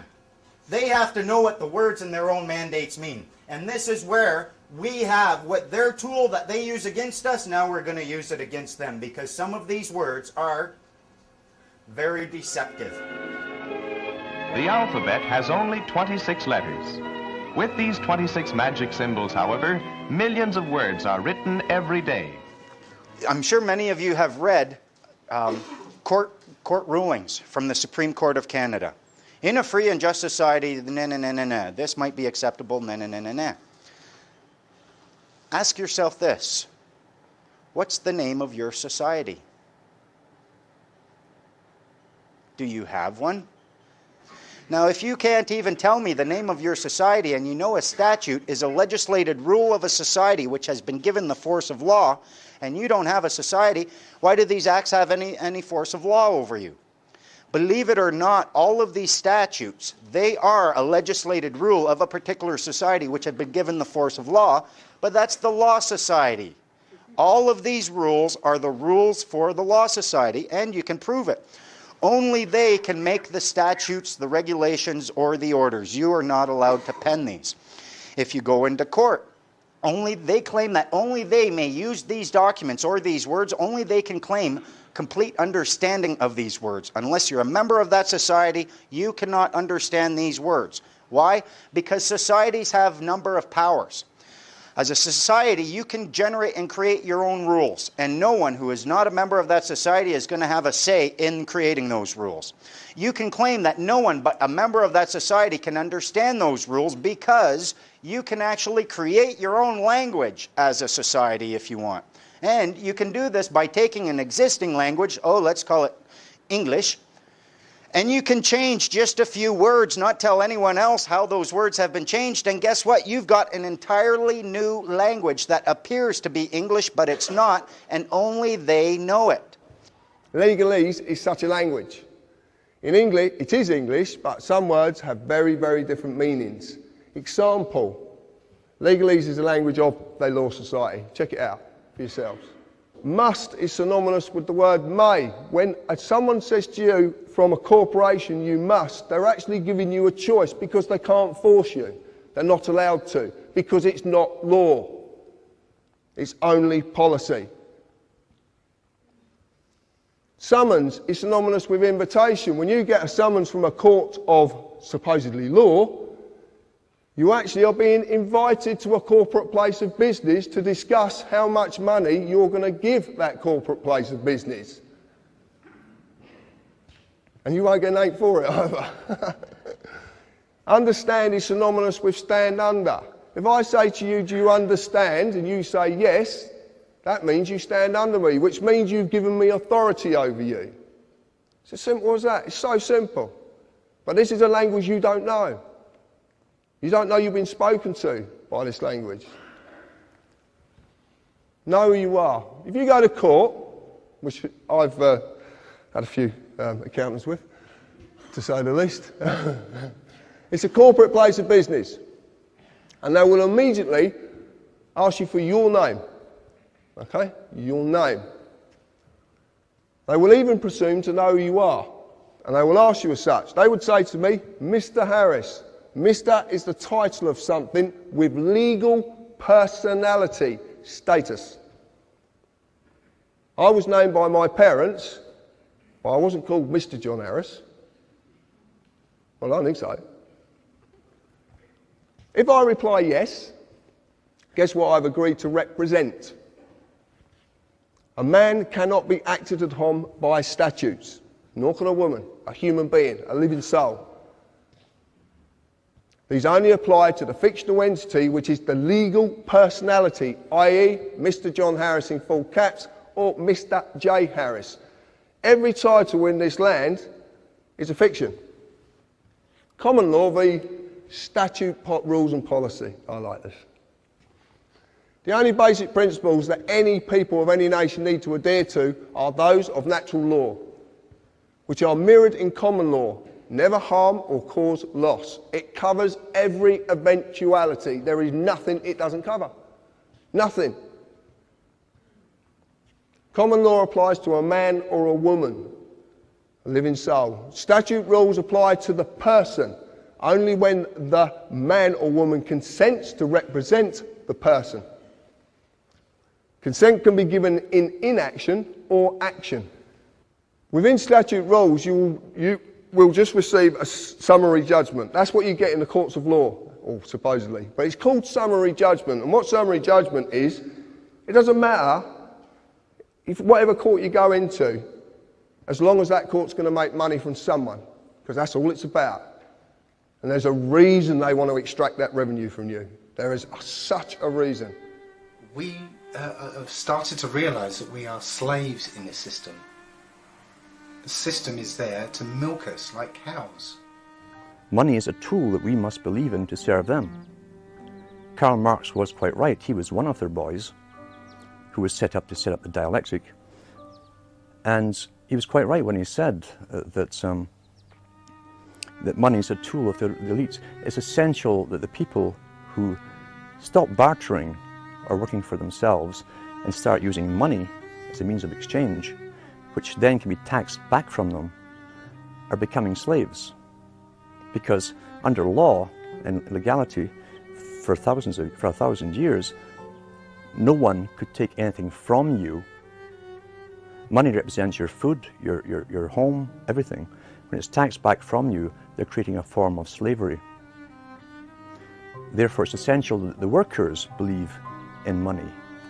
It's simply to maintain the illusion that they have control over your life, your fortune, and your freedom.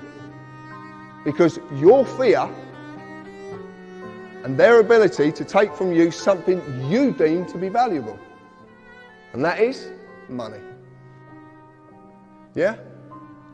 Do we all believe money is valuable? We all use it every day, don't we?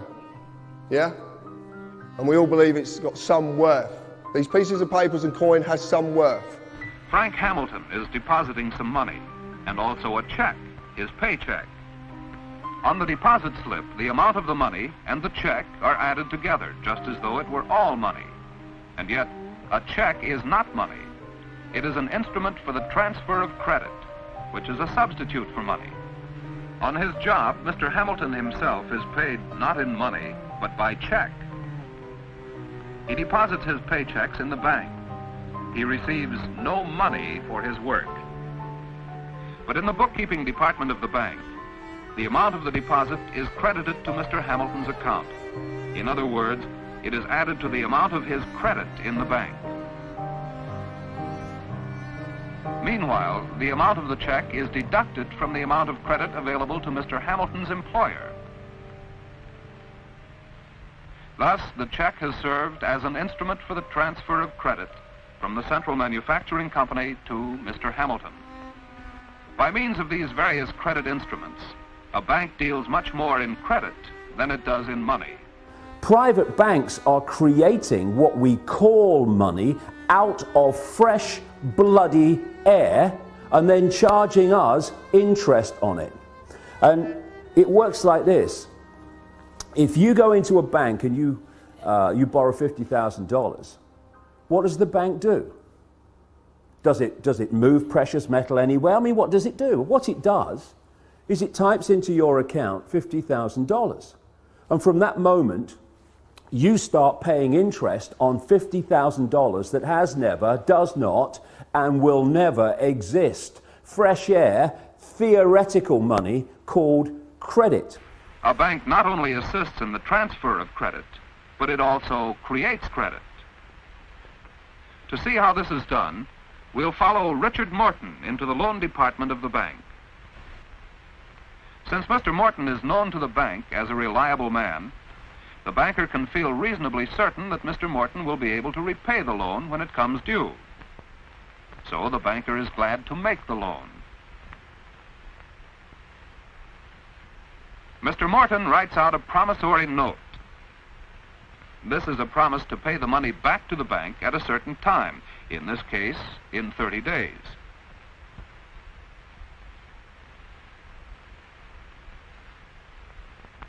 As so often happens in a bank, no money changes hands. The amount Mr. Morton has borrowed is simply credited to his account, minus the interest which the bank charges for this service. Now Mr. Morton has obtained his loan. He has increased his bank credit by nearly $2,000. But this credit was not transferred to him from some other account, so where did it come from? Laws have been passed called fractional reserve lending that allow banks to lend at least, and my goodness, it's at least 10 times what they have on deposit. So when you put $1 in a bank, that bank can now lend 9/10 that it does not have. Fresh air, figures on a screen. Not only that, you borrow $50,000 from a bank. What does it do? It types into your account $50,000. Okay, now you're paying interest on it. But you take $10,000 and you say, I'm going to buy that car, and you give $10,000 to the guy who owns the car to buy the car off him. Now the guy who's received your $10,000 that was created out of nothing in the original $50,000 now goes and deposits the 10 grand in his own bank. Now that bank can lend 10 times the 10 grand that was created out of nothing in the first place. This is what's going on. And then if you follow one loan, $50,000 or whatever, you follow that through the banking system, and that one loan allows the banking system as a whole to create phenomenal amounts of non-existent money we call credit from that original non-existent credit loan. This is how the banking system, ladies and gentlemen, have taken the world over. Why wouldn't it when they can do that? They create money out of nothing, and then they loan it to you and to me and to corporations and other countries and so forth, and then they collect interest on it. Now just think about that. Collecting interest on nothing. Not too shabby. Why didn't I think of that, you know? Well, if we tried that, we'd go to prison, wouldn't we? Because we didn't write the Federal Reserve Act. And there's another little scam here. All written in on purpose, cold, calculated. When you go into a bank and you borrow $50,000, the bank creates, even in this theoretical, ludicrous way, $50,000. But you're not paying back $50,000, you're paying back $50,000 plus interest. The interest is never created, even as credit, which means a simple fact. At any point in time, coldly calculated, designed to be, there is never anything like enough units of exchange, money, in circulation to pay back all the principal on the debt and all the interest on the outstanding debt. The elite have all the money in the world. They own all the resources in the world. They don't need money, but they need us to believe it's the only thing that we must use. Today, the power of the purse, as they call it at the top, is being used to the maximum. In 1938, Prime Minister William Lyon Mackenzie King nationalized the Bank of Canada, giving control of the Canadian currency to the people of Canada. Although the issuance of currency is held solely by the Bank of Canada, the creation of credit through the issuance of loans is still largely controlled by private chartered banks. As part of the Bank of Canada's charter, the government can borrow up to 50% of its own money from the Bank of Canada at 0% interest. The other half of the interest is paid back into the government, allowing for the financing of our own infrastructure, such as the St. Lawrence Seaway and the Trans-Canada Highway. Because of Bilderberg member Paul Martin, Canada now borrows its money from the private chartered banks at the going interest rate, effectively handing over the usury and interest to private corporations. Prior to Prime Minister Brian Mulroney, all banks had to hold an 8% reserve, meaning they could lend out the same money 12.5 times through credit and loans. Mulroney dropped this to a 0% reserve, allowing private banks to loan as much money as they want, simply by entering a new line on a ledger. Currently, the Bank of Canada is only responsible for 5% of the actual debt created in the form of currency. The private chartered banks, such as Royal Bank of Canada and TD Bank, own the remaining 95% of all debt. Think of how much control this amounts to when you consider all of the digital payment and loan options used today, such as credit cards, debit cards, internet payments, RFID chips, smartphone purchases, and even biometric identification, which is now used in India for bank withdrawals. The more I discovered the machinations that the international bankers go through to control us, the more I realized that the theft of our efforts, our resources, and our labors was phenomenal, was colossal. At that point, I got introduced to a graph that the Auditor General in Canada in 1993 put out, which showed the phenomenal theft that happens as a result of the power of interest and the sleight of hand economics of compounding interest. And I discovered this graph at that time, which I would like to show you here, of the degree of the theft that was taking place in Canada. Now, this is the Auditor General's report of November 1993, and here in Canada, this would put the sponsorship scandal to absolute shame. The sponsorship scandal does not compare with the theft that happens when a government, instead of borrowing from itself, creating its own money, which only the government has the right to create, they give it over to private entities like the international banks or the private banks. The government prints a bond, the private banks then turn that bond into printed dollars, and then the government borrows those printed dollars back according to the bond. And from way back, 1867 to 1992, when this report was prepared, Canada had to borrow for real spending no more than $37 billion. Yet, in 1993, our national debt stood at $423 billion. $386 billion of that was simply interest on interest.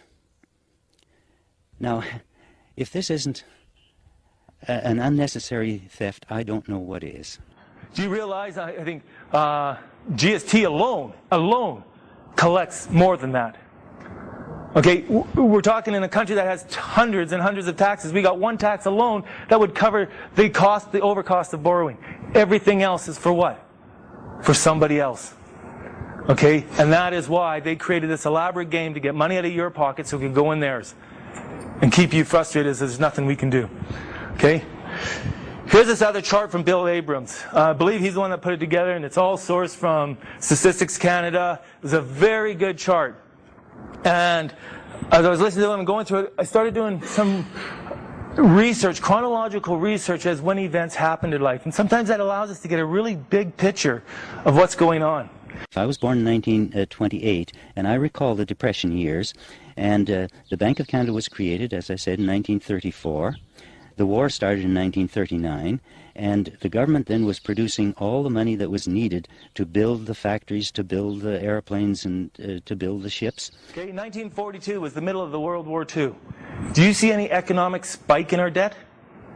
Absolutely nothing. How are we able to finance a world war right in the middle of it without having an economic spike? Why? Because we borrowed it from ourselves without interest. Take a look further in history. 1944, we introduced the Family Allowance Program. There's a very nice humanitarian-based social program. Was there a spike in our debt? Absolutely none. How did we do it? Again, we borrowed it interest-free from our own bank. 1952, old age security. Very humanitarian. We've taken care of the children, we've taken care of the elderly. Old age security 1952. Was there a spike? Absolutely none. Again, why? We borrowed it from ourselves interest-free to finance these programs. 1954, the St. Lawrence Seaway. Probably a multi-billion-dollar project. Was there a spike in our debt? Absolutely none. How did we do it? Again, because we can borrow from the Bank of Canada to fund infrastructures without placing ourselves into debt. Okay? 1966, the universal health care. Boom, where's the spike? Another humanitarian program. So between the St. Lawrence Seaway and this was this whole time frame, there was just too much happening. Schools, universities, hospitals, everything. To develop a very strong humanitarian-based nation, and boom, no spike at all. Absolutely no spike. 1967, Canada Pension Plan was passed.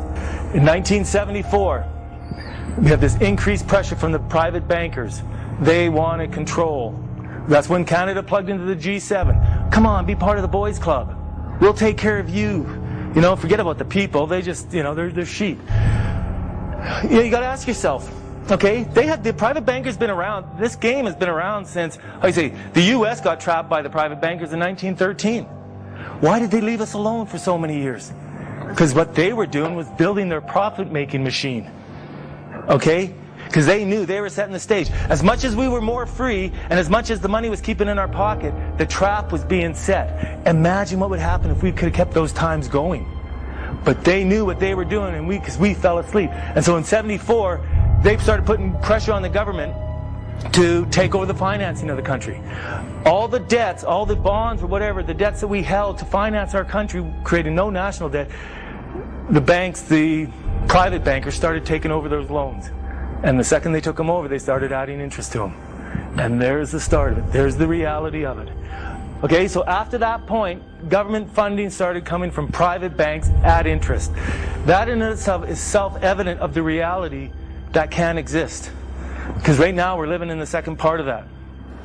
Economists around the world are struggling to break free of the clutches of the financial crisis. But a 12-year-old Canadian knows what needs to be done.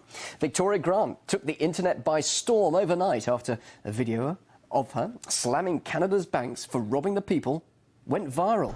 Have you ever wondered why Canada is in debt? Have you ever wondered why the government forces Canadians to pay so many taxes? Have you ever wondered why the bankers from the largest private banks are becoming wealthier and the rest of us are not? Allow me to explain how our private banks and government work today. First, the Canadian government borrows money from the private banks. They then lend the debt-based money to Canada with compounded interest. The government then continues to increase taxation of Canadians year after year in order to pay back the interest on the exponentially growing national debt. What results is inflation, less real money for Canadians to spend into our economy, and the real money being used to pad the pockets of the banks. Also, the government gave the banks the ability to loan out money that doesn't exist in the form of loans. When a bank gives you a mortgage, which literally means a death pledge, or a loan, they don't actually give you money. They click a key on a computer and generate the fake money out of thin air. They don't actually have it in their bank vaults. Presently, the banks only have $4 billion on reserve, but they have loaned out over $1.5 trillion. To quote Graham Towers, each and every time a bank makes a loan, a new bank credit is created. New deposits, brand new money. Broadly speaking, all new money comes out of a bank in the form of loans. As loans are debt, then under the present system, all money is debt. In conclusion, it has become painfully obvious, even for me, a 12-year-old Canadian, that we are being defrauded and robbed by the banking system and a complicit government. What will we do to stop this crime? What will we do to ensure that the next generation will live free and clear of the debt-based economy that enslaves them to the banks? Margaret Mead said the following, and I hope that all of you remember this. Never doubt that a small group of people can change the world. Indeed, it is the only thing that ever has. Thank you.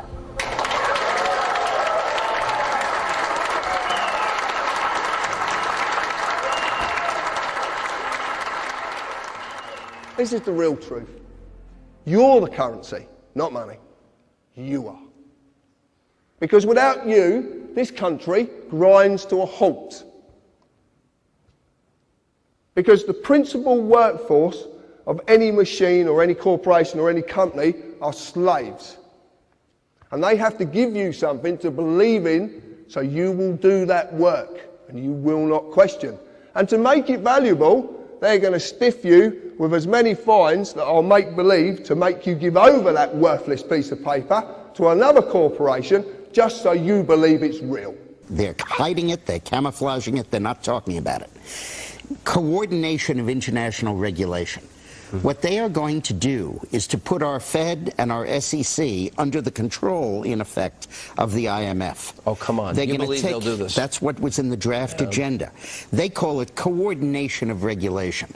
What it really is putting the American economy under international regulation. Yeah. And those people who have been yelling, oh, the UN's going to take over global Conspiracy government. theorists. They've been crazy, but now they're right. Yeah, well, when It's happening. When Geithner said he would be open to the idea of a global currency last week, yeah. Those conspiracy people had said and suggested that for years. right. You're not wrong. When massive foreign trade deals are made, they are done in U.S. dollars, which serves as the world's reserve currency. Now the UN is backing a plan to change all of that and create a new global currency. If that's the case, what does it mean for you? Slavery has always existed in one form or another. There's different ways to have slavery. You can either get a bunch of henchmen, force a tribe into obeying you and being your slaves. That's a lot of force. But you have to feed them, etc. Or you can allow them to keep so much of their earnings for themselves, to maintain themselves, and take off all the rest to supply the elite and the structure of the system over them. The question is, do we all work for central bankers? That's what I want to address to our guest tonight. Is this global governance at last? Is it one world, the central bankers in charge? To answer your question, we are absolutely slaves to central banks. What's the definition of a slave?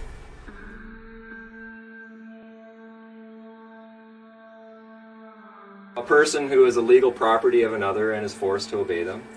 Or a person who is excessively dependent upon or controlled by something. Okay? So if you're dependent on something, are you free? No. No. If you're controlled by something, are you free? No. No. So if we want to be free, then maybe we need to get rid of our dependencies and the controls in our life. Have you ever played Snakes and Ladders? Imagine Snakes and Ladders where the only way to win this game is to never even pick up the dice. Right at the start, there's one ladder leading right to the win, and that's the only way to get there. Who here has ever read their Bill of Rights? Who here remembers the very first sentence? It says, and you'll find it expressed in the Constitution as well, they say that Canada is a nation founded upon the principles and the belief in the principles of the supremacy of God and the rule of law. The supremacy of God and the rule of law. I went to my MP's office and I asked him, I said, yeah, I'd like the Bill of Rights. I grabbed this, they'll give you one. It's really nice, you can frame it, eh? I said, wow, it says here Canada's a nation founded upon the principles or the belief in the principles of the supremacy of God. Is that true? She said, sure is. I said, that's cool. I said, this tells me there's a hierarchy and God's right up at the very top. Is that true too? She said, I sure hope so. I said, me too. Who's number two? She's like, I don't know. Maybe you should see a lawyer. I was like, why should I see a lawyer when you're the one saying, I don't know? I'm pretty sure this is an offer. Where do I accept it? Your Bill of Rights, the very first section, if you look at that as an offer and you accept it, you put yourself legally in a position where in this hierarchy they have designed you are number 2 to God. If they want any power over you, they've got to do one of 4 things. They've got to claim and then prove that they exist above God. They got to claim and then prove they are God. They got to claim and then prove that somehow they exist between you and God. Or they can produce a document upon the face of which can be found the verifiable signature of one deity commonly known as God. And if they can't do that, they have no claim to power. They have nothing. You have every right in the world to stand right up and claim the status of a child of God. But the moment you do that, you do accept a lot of responsibility, because then you have to look at everyone else with the same eyes. Now, as soon as you get away from all the people and you remove yourself or segregate yourself through a private agreement or what have you, that becomes private. Now, the Governor General and the Queen, by definition, are only responsible for the public. Government is there to deal with the public for us, but they've turned everything public. As soon as you register property like land or vehicles or any of that kind of stuff, you turn that into a registered item which is in the public. If you're in the public, they assume that you're vulnerable and that you need protecting from others and from yourself. As soon as you're using all of your corporations, that's all on the public side, and that's all governed by the public, which is the government. So part of the process that I went through was to actually explicitly say, I do not want to be governed. I got a question for you. Who here has a driver's license? Unfortunately. Okay, now who here, keep your hands in the air. Okay, put your hands down if you put your hand up higher. I see you cheating. Higher. Put your hands down if you actually read the Motor Vehicle Act before applying for your license. Huh. How do you know you have any obligation under that act to have a license if you've never even read it? For my own protection, I'm filming it. I'm wondering what he's going to do. He's reading my affidavit of truth right now. Yeah, so I'll get back to you. He's also stated that I'm under obligation to carry photo ID, which I'm obviously not. That's the officer right there, car 77.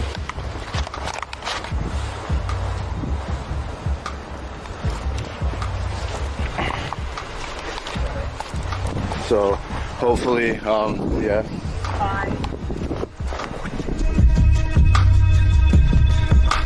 There we go, car 77. Officer did not state who he was. There's my dad.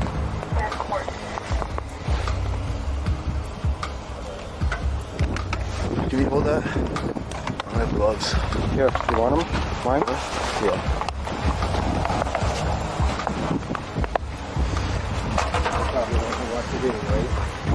There's another police officer showing up. I've already informed the officers of my rights, this and that.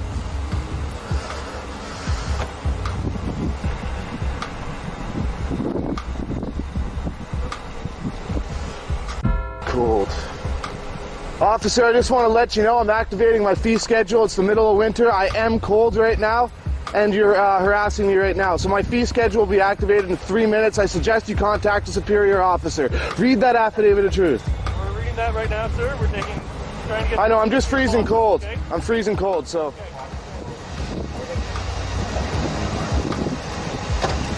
Hey, perfect. Here you go, Joshua.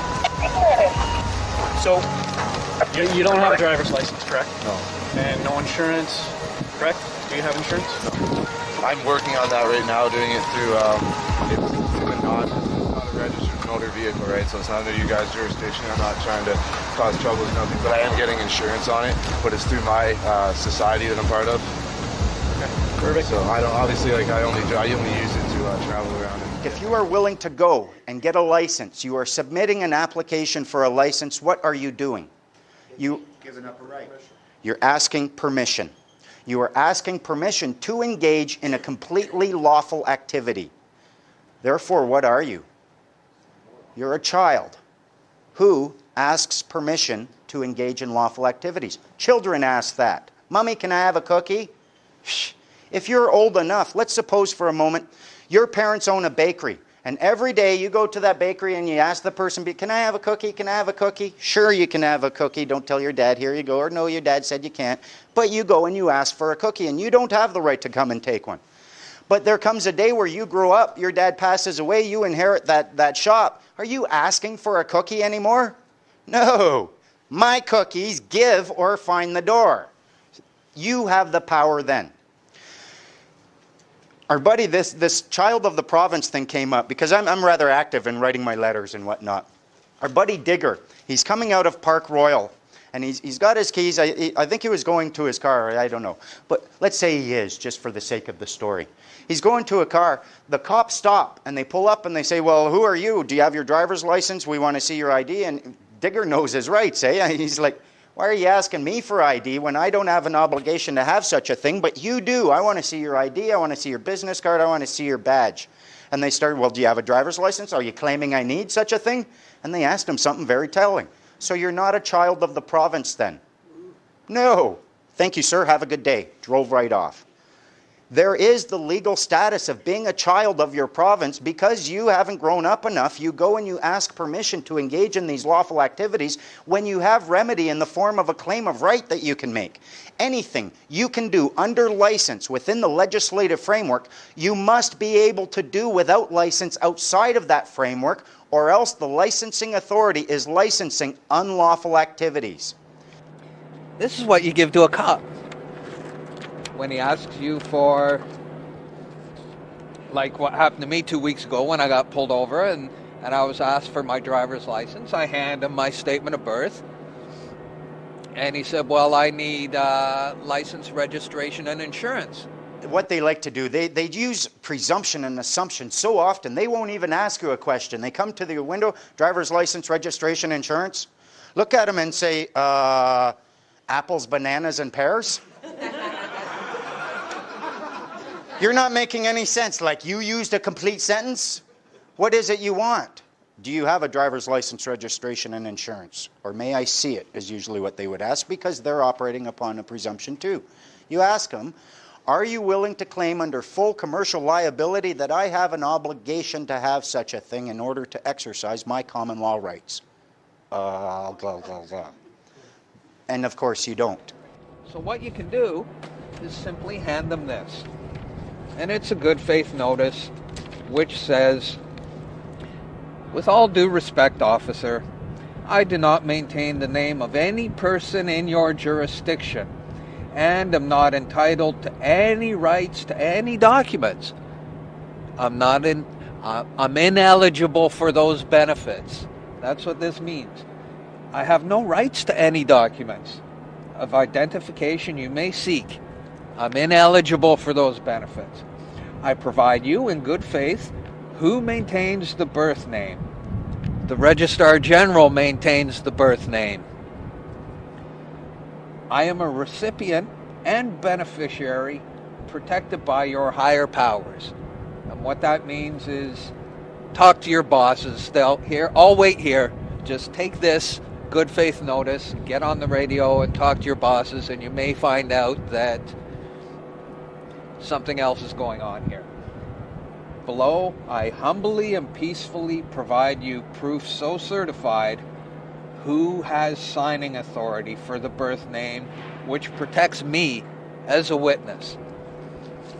And there's the Deputy Registrar General's signature is here. There's their seal. And this is stamped. This is notarized. This is an authentic document. When you bring this attitude, you start having more power over them because they expect you to, oh yeah. If you're not doing that, they're like, what's up with him? You're supposed to be scared and intimidated of me. Look, don't you see the gun? And you say, yeah, I see the gun. Guess what? See the smile?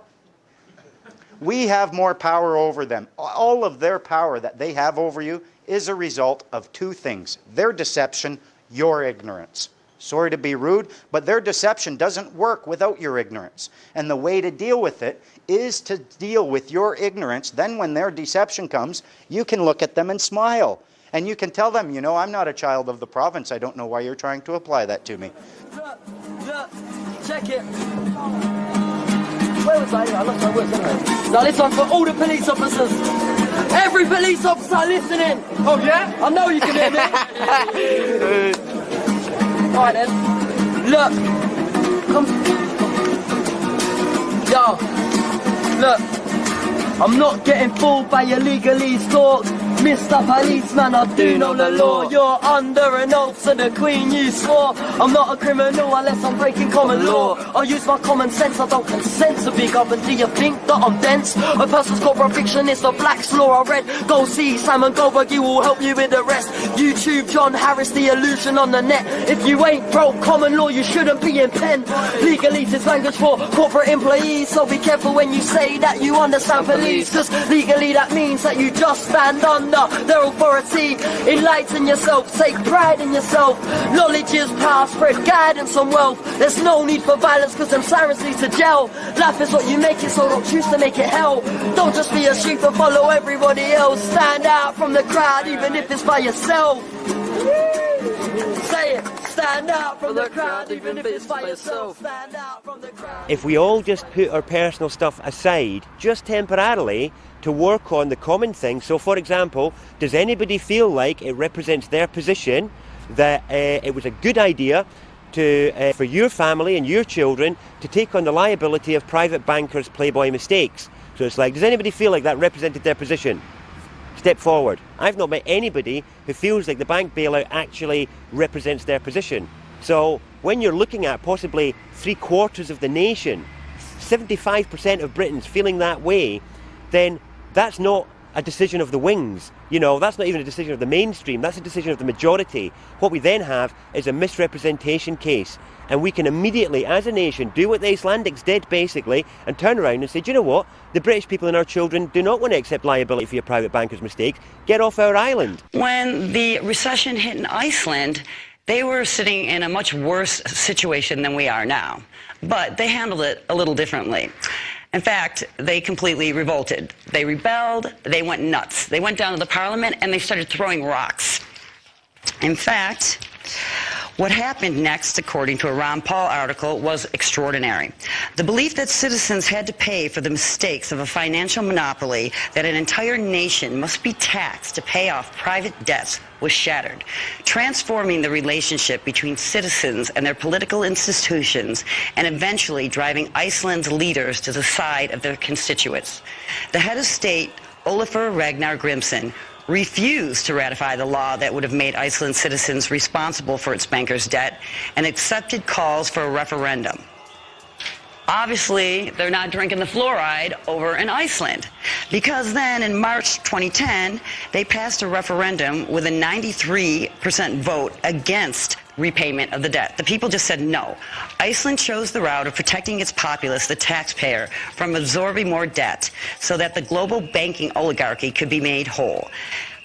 With the support of a furious citizenry, the government launched civil and penal investigations into those responsible for the financial crisis. They went out with arrest warrants for the ex-president. They actually went and indicted the prime minister and arrested the top 3 CEOs of the top banks. That's how Iceland handled it. So, this is what else they did. They forgave the debt of 1/4 of their citizens. 25% of their citizens, they just said, no, you don't have to pay it back. And for those people that were underwater in their mortgages, over 110%, they forgave those too. Now, they didn't take that very well, the bankers that control everything. They threatened them, they intimidated them, they said when you go down, we're not going to give you any loans. But guess what? They didn't go down. In fact, they flourished. On top of it, they wrote a new constitution. This is what they did. The people of Iceland elected 25 citizens from among 522 adults not belonging to any political party, but recommended by at least 30 other citizens. This document was not the work of a handful of politicians, but was actually written on the internet. The constituents' meetings were streamed online, and the citizens could send their comments and suggestions, witnessing the document as it took shape. The Constitution that eventually emerged from this participatory democratic process will be submitted to Parliament for approval after the next elections. So they rewrote the Constitution. They actually threw the politicians out. They got people, normal people, that the other people at all decided that these were the best people, and then they put it online. I mean, talk about democratic. Okay, so how did that turn out? Everyone said it was going to go down. It was this big experiment because we really haven't heard, right? Well, I'll tell you how it turned out. They're flourishing. Their GDP has rebounded. In fact, they're doing better than the EU and most of the developing nations right now. And according to the Fitch rating on Bloomberg, the unorthodox crisis policy response in Iceland has succeeded. So the takeaway is QE1 didn't work, QE2 didn't work, and QE3 is certainly not going to work. Hyperinflating our dollar is not going to work. What will work? What did work is Iceland's program. So they sent policemen in to arrest the bankers, and they succeeded. They're doing great. So I say, let's do what Iceland did. A difficult thing for some people to understand is what's happening today is not just an elite making a final move to take over anything.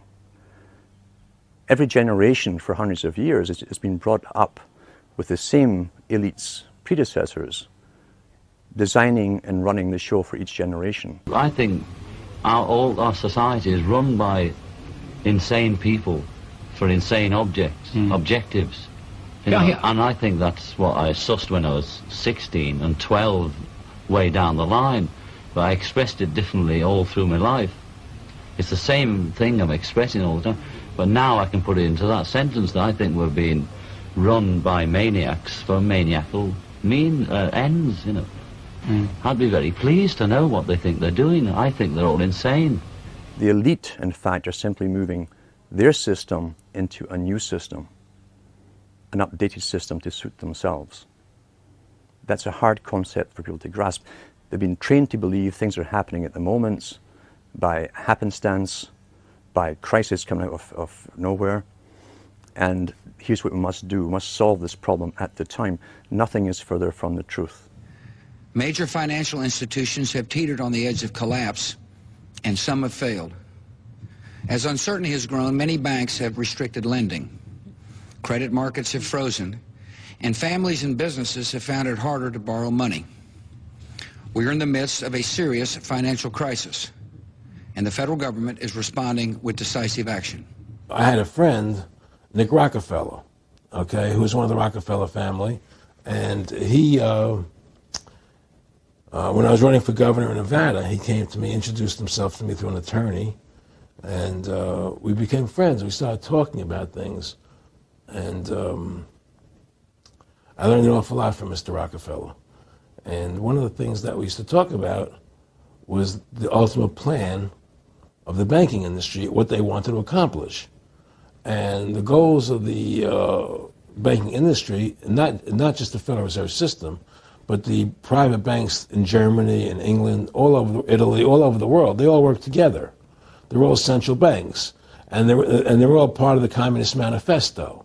You know, central banking is one of the major planks of the Communist Manifesto. We talk about America being a capitalistic country, but yet at the same time we have a central bank that plans everything for us, right? And the graduated income tax is another plank of the Communist Manifesto, right? So right there you have two major planks of the Communist Manifesto that have been brought in because of the Federal Reserve System, okay? So the ultimate goal that these people have in mind is the goal to create a one-world government. At a 1991 closed-door meeting of fellow internationalists, billionaire and former CFR chairman David Rockefeller praised his media allies. But his confidence that his words would not leave the room was later broken. We are grateful to the Washington Post, the New York Times, Time Magazine, and other publications whose directors have attended our meetings and restricted their promises of discretion for almost 40 years. It would have been impossible for us to develop our plan for the world if we had been subject to the bright lights of publicity. But the world is now more sophisticated and prepared to march toward a world government. In an address before the Trilateral Commission in June of 1991, David Rockefeller laid out the elite's ultimate goal. The supranational sovereignty of an intellectual elite and world bankers is surely preferable to the national autodetermination practiced in the last centuries. All of the great collectivists of history have had this unified global government based on the model of collectivism as their goal, and we fought against it until recently. Now we are actually the greatest advocates of it ourselves. We don't call it tyranny, we don't call it fascism or Nazism or communism. We have a better name for it. The name they have chosen is the New World Order. Now we can see a new world coming into view. A world in which there is the very real prospect of a new world order. A world where the United Nations, freed from Cold War stalemate, is poised to fulfill the historic vision of its founders. The New World Order is a more palatable name for the Anglo-American world empire. It's the planetary domination of London, New York, Washington over the rest of the world. It's hard to get people to join that or think they have a part in it if you call it the Anglo-American world empire. If you call it the New World Order, then people in India or someplace like that or the European Union might think, well, there's something in that for us too. But that's not what it is. It's the Anglo-American New World Order. It's really the old world order. It's the British Empire morphing into the American Empire. The U.S.-British world empire is what you're going to get. We're gonna spread happiness. We're gonna spread freedom. Obama's gonna change it. Obama's gonna lead us. We've got to give them a stake in creating the kind of world order that I think all of us would like to see. I think its task will be to develop an overall strategy for America in this period when really a new world order can be created. It's a great opportunity. Do you have any regret or remorse for the human suffering, Mr. Kissinger, that you caused millions of people in Chile and Argentina and East Timor? Mr. Kissinger, I know you're not going to respond, but I don't want your New World Order, and you won't have one, Mr. Kissinger. National sovereignty will prevail, freedom will reign, nation states will survive, sir, and you will not have your New World Order, your eugenics, because we are changed and we are taking this generation back, sir. We just want to let you know the New World Order has no legitimacy, and that we as a people are not afraid, and we are waking up to the robber barons and the big banksters who are looting this economy with the Federal Reserve. Well, come back. We don't want your New World Order, you know? Leave Chile right now. Leave Chile. You are not... You're killing a lot of people. You're killing a lot of people. Leave here. Leave Chile right now. Leave Chile. Leave Chile. We don't want your world government.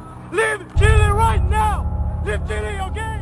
In recent decades, worldwide social change has experienced unprecedented historical acceleration, particularly because instant mass communications, such as radio, television, and the internet, cumulatively have been stimulating a universal awakening of mass political consciousness. Brzezinski, you will never get a New World Order. Never. National sovereignty will prevail. The New World Order is going down, sir. You can laugh. Wake up, people. Wake up. Research the New World Order. This is important. Look it up. Investigate it. The resulting widespread rise in worldwide populist activism is proving inimical to external domination of the kind that prevailed in the age of colonialism and imperialism. Persistent and highly motivated populist resistance of politically awakened and historically resentful peoples to external control has proven to be increasingly difficult to suppress. The truth of your world government has now been exposed. We know you are ruthless. We know you are evil. To David Rockefeller, to the Rothschild representatives here, to the Queen of the Netherlands, to all of you, we tell you, you are not our queens. You are not our kings. You are not our gods. We do not belong to you. We are not your slaves. We stand as free humans, have stood since the beginning of time against the strong men, against the thugs, against the bullies. We will defeat your world government. We will defeat world taxation. We will defeat your control grid. God is on our side. You will and you are failing now. Your new world order will fall. Humanity will defeat you. The answer to 1984 is 1776. What is the consent of the governed? Natural rights are inherent to your humanity and the source of your sovereignty as a free individual. Just as slaves have the moral and legal right to leave those enslaving them, just as the states have the moral and legal right to leave a union that violates the Constitution that binds them, so too you have the moral right to live without a government when it breaks its own laws. The federal government claims your consent through the Constitution. The Constitution is a social contract that binds the American people to their government. Did you freely consent to this? I don't know anybody who did. So since none of us consented to the Constitution, either the government stays within the confines of the Constitution, or we can ignore or change the government. This view, called the consent of the governed, was widely and openly accepted by the framers. They gave us a Constitution which defines limits and constrains the government. This is why adherence to the Constitution by all government is so crucial to preserving and retaining our freedoms. The Constitution formalizes the relationship between sovereign people and sovereign states and the federal government. When the Constitution is ignored, so is our sovereignty. And if we can't avoid a government to which we never gave consent and which violates the Constitutions, so will our freedoms be ignored. Everybody withdraws their consent from a different way. But ultimately, you can go as far as you want with it. The withdrawal of consent is it's biblical. Everything I read over the last 2 years, basically, shows one nexus, one cross. And that cross is consent. One way to take control of the streets pretty quickly is either to use water cannon or to get the army on the streets. No, the way we police in the UK, the way we police is by consent. We want police able to work with their communities to ensure that they can deal with the disorder that is taking place. America polices in a different way to we do over here. Here we police by consent. That consent has been shown in swathes in recent days with the support we've had from members of the public. America police by force. We don't want to do that in this country. All governments must maintain power through consent, not coercion. Everywhere you look, the concept of consent, in all their treaties, in all their documents, the word consent. Consent is the #1 issue in all contracts. Without a meeting of the minds, there's no contract at any level. So when I say withdraw consent, I'm saying you have to do something. You can't stay silent. Silence is consent. Silence is consent. Because while we're silent on these impositions, the impositions just keep going on and on and on. By our silence, we are acquiescing, even agreeing to them being imposed. Now, if we don't do something, we have acquiesced. Acquiescence is, hey, I'm going to come over and sit on your lap in 5 minutes. And if I say that in front of these witnesses and he says nothing, in 5 minutes from now I go over there and sit on his lap. He's really got no beef with me because he didn't protest. He didn't say no. He acquiesced. He actually, in the presence of witnesses, gave me permission to go sit on his lap because he didn't protest. He didn't say no, I don't want you to do that. That's not the right thing to do. There's a time when the operation of the machine becomes so odious, makes you so sick at heart that you can't take part. You can't even passively take part. And you've got to put your bodies upon the gears and upon the wheels, upon the levers, upon all the apparatus, and you've got to make it stop. And you've got to indicate to the people who run it, to the people who own it, that unless you're free, the machine will be prevented from working at all. if we don't rise up and do something about it now, we deserve whatever the bankers give us. We've acquiesced. It is time for us to unite and to do something. Now, as far as I'm concerned, because I have 9 children and 7 grandchildren, I don't want on my conscience that I understood this stuff and didn't work hard to stop it from continuing, because their future plans for our country are not very good. Their future plans for our prosperity and for our freedoms are not very good. I don't want it on my conscience, so I'm trying to work hard to bring change. What about you? This generation today, the ones who are alive today, we are the generation that's going through the biggest changes in history, according to even Rockefeller himself, since the Industrial Revolution. It's the end of one phase of a long-term plan. And out of this comes a new world order, a different order from the previous one, where people technically were working for themselves, would choose their own employment and so on. The new world order is a planned system, a planned economy, a planned population. So it's up to us. It's not up to the next generation to change this. We're the only ones who can possibly do the changing. And it's either really the rights to go into an uncertain future, which is what life should really be, where we decide for ourselves where we want to go individually and collectively, or allow ourselves to be dumb animals, creatures who are guided by those who have decided they are the masters of our destiny. This is a list of things that you would do if you wanted to subvert a country. This is Marxism. Let's go through the list.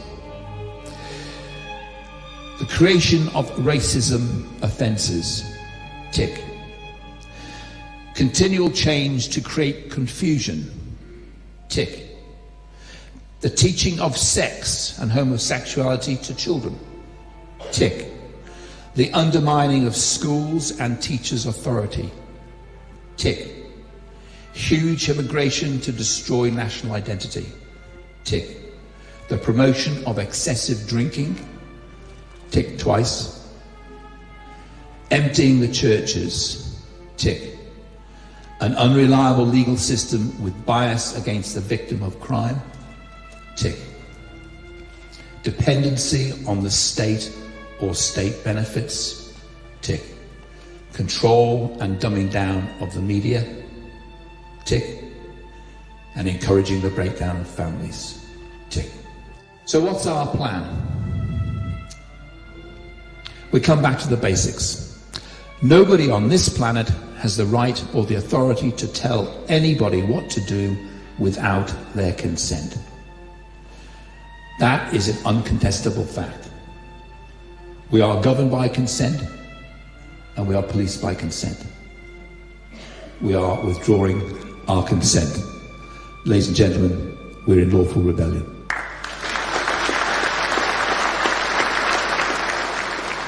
We can't sort this out with violence. Because if we sort this out with violence, violence will always ensue.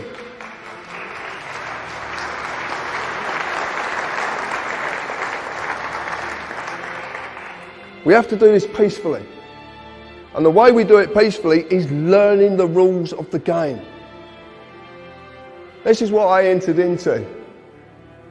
The only way to get rid of this once and for all is to sacrifice the person. To sacrifice the person is to remove that person completely. That means the birth certificate has to be destroyed. And it can be done. I've seen a way of doing it. Massive implications, but it can be done. And I am going to do it. Because I am not living in this society 1 minute longer than I have to and watch my fellow human beings suffer under it. I will find a way to get out of this, and I will succeed. The reason being is because what I'm doing is right. How do we get to this point, though? How do we get them to recognize that they're the nanny and we have grown up and they have no more power as nanny over us? It's about how we treat them, about how we act. If we're shitting our pants, pardon the language, ladies and sensitive guys, but if we're pooping our drawers, nanny has a right and a duty to put diapers on us, and she will do that. If you're throwing a tantrum, Nanny has the power and the right to come grab you, throw you in your room until you settle down. If you're rebellious, Nanny's got a right to put limits upon you as long as you're in the house. Nanny is tired. She wants us to stop rebelling. If you get to the point where you say, Nanny, I'm not rebelling anymore, I'm just old enough now and I'm in charge of the house and you're not telling me what time I'm going to bed. I'm telling you I'm going out all night, I'll be back at 7, you'll have breakfast ready. You take power over them when you act within that capacity. All of the great movements of history have always started with simple concepts. The freedom movement in America and in the world right now is in very serious need of some simple concepts, some simple principles. And so the first step toward reversing this drift toward global, collectivist, tyrannical government is to know what we believe in, what is freedom, and be able to define it, to be able to defend it, to be able to argue against the collectivists and say this system is better than that for this reason, and this reason. And then finally, the ultimate question is, well, who's going to do this? It's easy to become despondent, discouraged, and say, well, nobody cares. My neighbor is out cutting his grass. He's a good guy. We talk about baseball. We talk about the weather. We can talk about the latest movies. But he doesn't want to talk about politics. He doesn't care about the economy. He just doesn't want to become informed, and he certainly doesn't want to take any personal responsibility for monitoring and changing the system. So how are you going to fight this great drift toward global government with all of these powerful people at the top and nobody on the street cares? The answer is that all movements of history have always been determined by less than 3% of the population. You don't need everybody out there. In fact, it'll never happen. It'll never happen. Never happened before in history, and it won't happen now, and certainly won't happen in the future. 3% or less of the population are always the movers and the shakers. If you can reach 3% of the people who really care and who really have the mindset and who are willing to make the sacrifices and the dedication to this task, it can be done. And the guy next door will continue to push his lawnmower, and he'll go whichever way the system goes. It's always been that way. So we don't need to be discouraged by the fact that not everybody is taking an interest. A lot of the people in the freedom movement, they're very rebellious towards everything that they're doing. We want to get away from that. We don't want to be in permanent conflict with these people. They want us in conflict. That generates the revenue. We want to find the place of peace and the place of abundance. Those that are in banking have said to me, well, hey, are you really going to be able to change things? Perhaps not change the current state of play, but in terms of change the way that I and others exist, yeah, of course. It's not a case of can we do it, it's a case of we're doing it. It's being done. Right here, right now, in this moment, it's being done.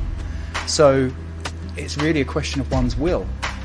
And if your will and your intent and purpose is there, you make it happen. You don't ask for anyone else to do it. You don't go pleading and begging for this to happen and abdicate that responsibility to someone else. You take responsibility yourself, you step up to plate, and you make it happen. Do you want to make the world a better place for your children? If the answer is yes, then you have to do something about it. No one else is going to come along and do it for you. You've got to do it yourself. And it starts with letting go of the fear. We want remedy. We want our power back. We want our remedy, and we want to hold these people to their...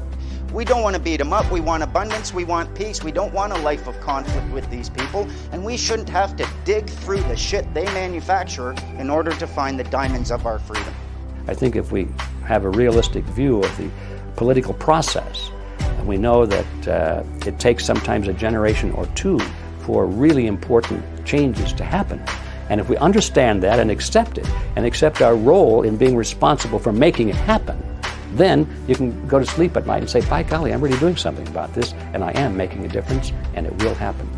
You know, is it really the best you can do to become a debt slave like your parents? And then slip into retirement and learning that you've got no pension, that all those years paying into it was a waste of time because they were just going to rip you off in the end anyway and wheel you into a hospital ward and try and kill you with pharmaceuticals as quickly as possible. Is that really the best it gets? No, it's not. It's not. The best it gets is freedom, peace, and abundance for every man, woman and child, living in harmony with nature, in mutual cooperation with each other everywhere on the planet. That's the best it can get. The martyrs of history were not fools, and our honored dead who gave their lives to stop the advance of the Nazis didn't die in vain. Where then is the road to peace? Well, it's a simple answer after all. You and I have the courage to say to our enemies, there is a price we will not pay, there is a point beyond which they must not advance.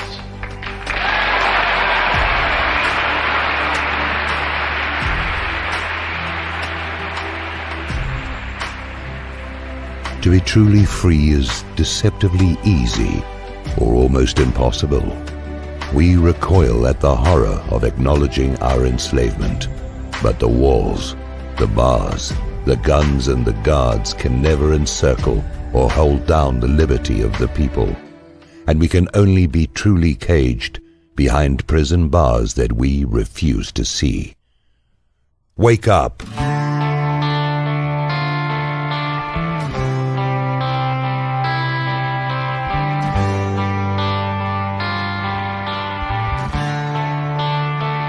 Don't tread on us, we're not afraid. You work for us, we're not your slaves. Don't tread on us, you cross the line.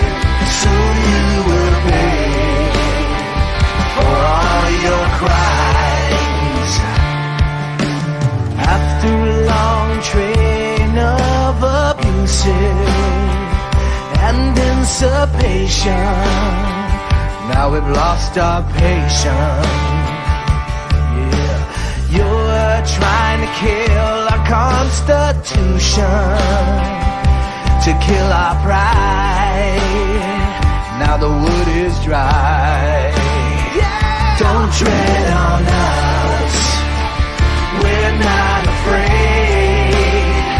You work for us, we're not your slaves. Don't tread on us, you cross the line. Soon you will pay for all your crimes. You keep on pushing us into desperation. You'll only fuel our determination. Yeah, it's been way too long since the last time, 1776. Now we're done with your tricks. Don't tread on us.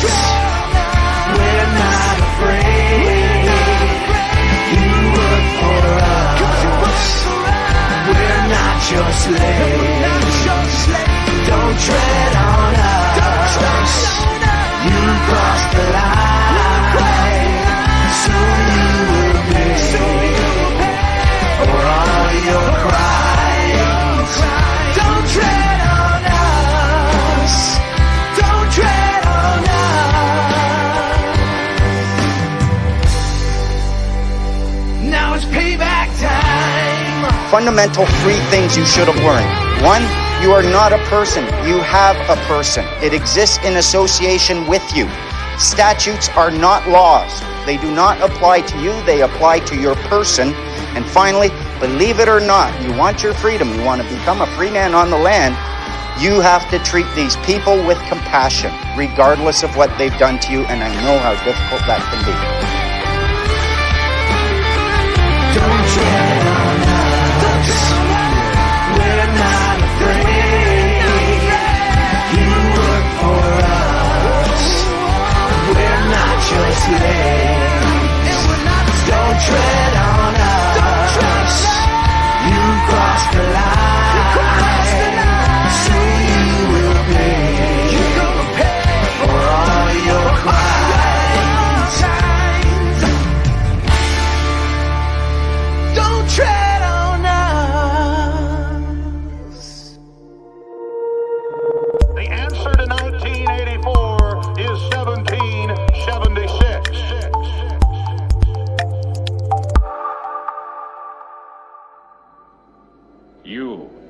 number 6.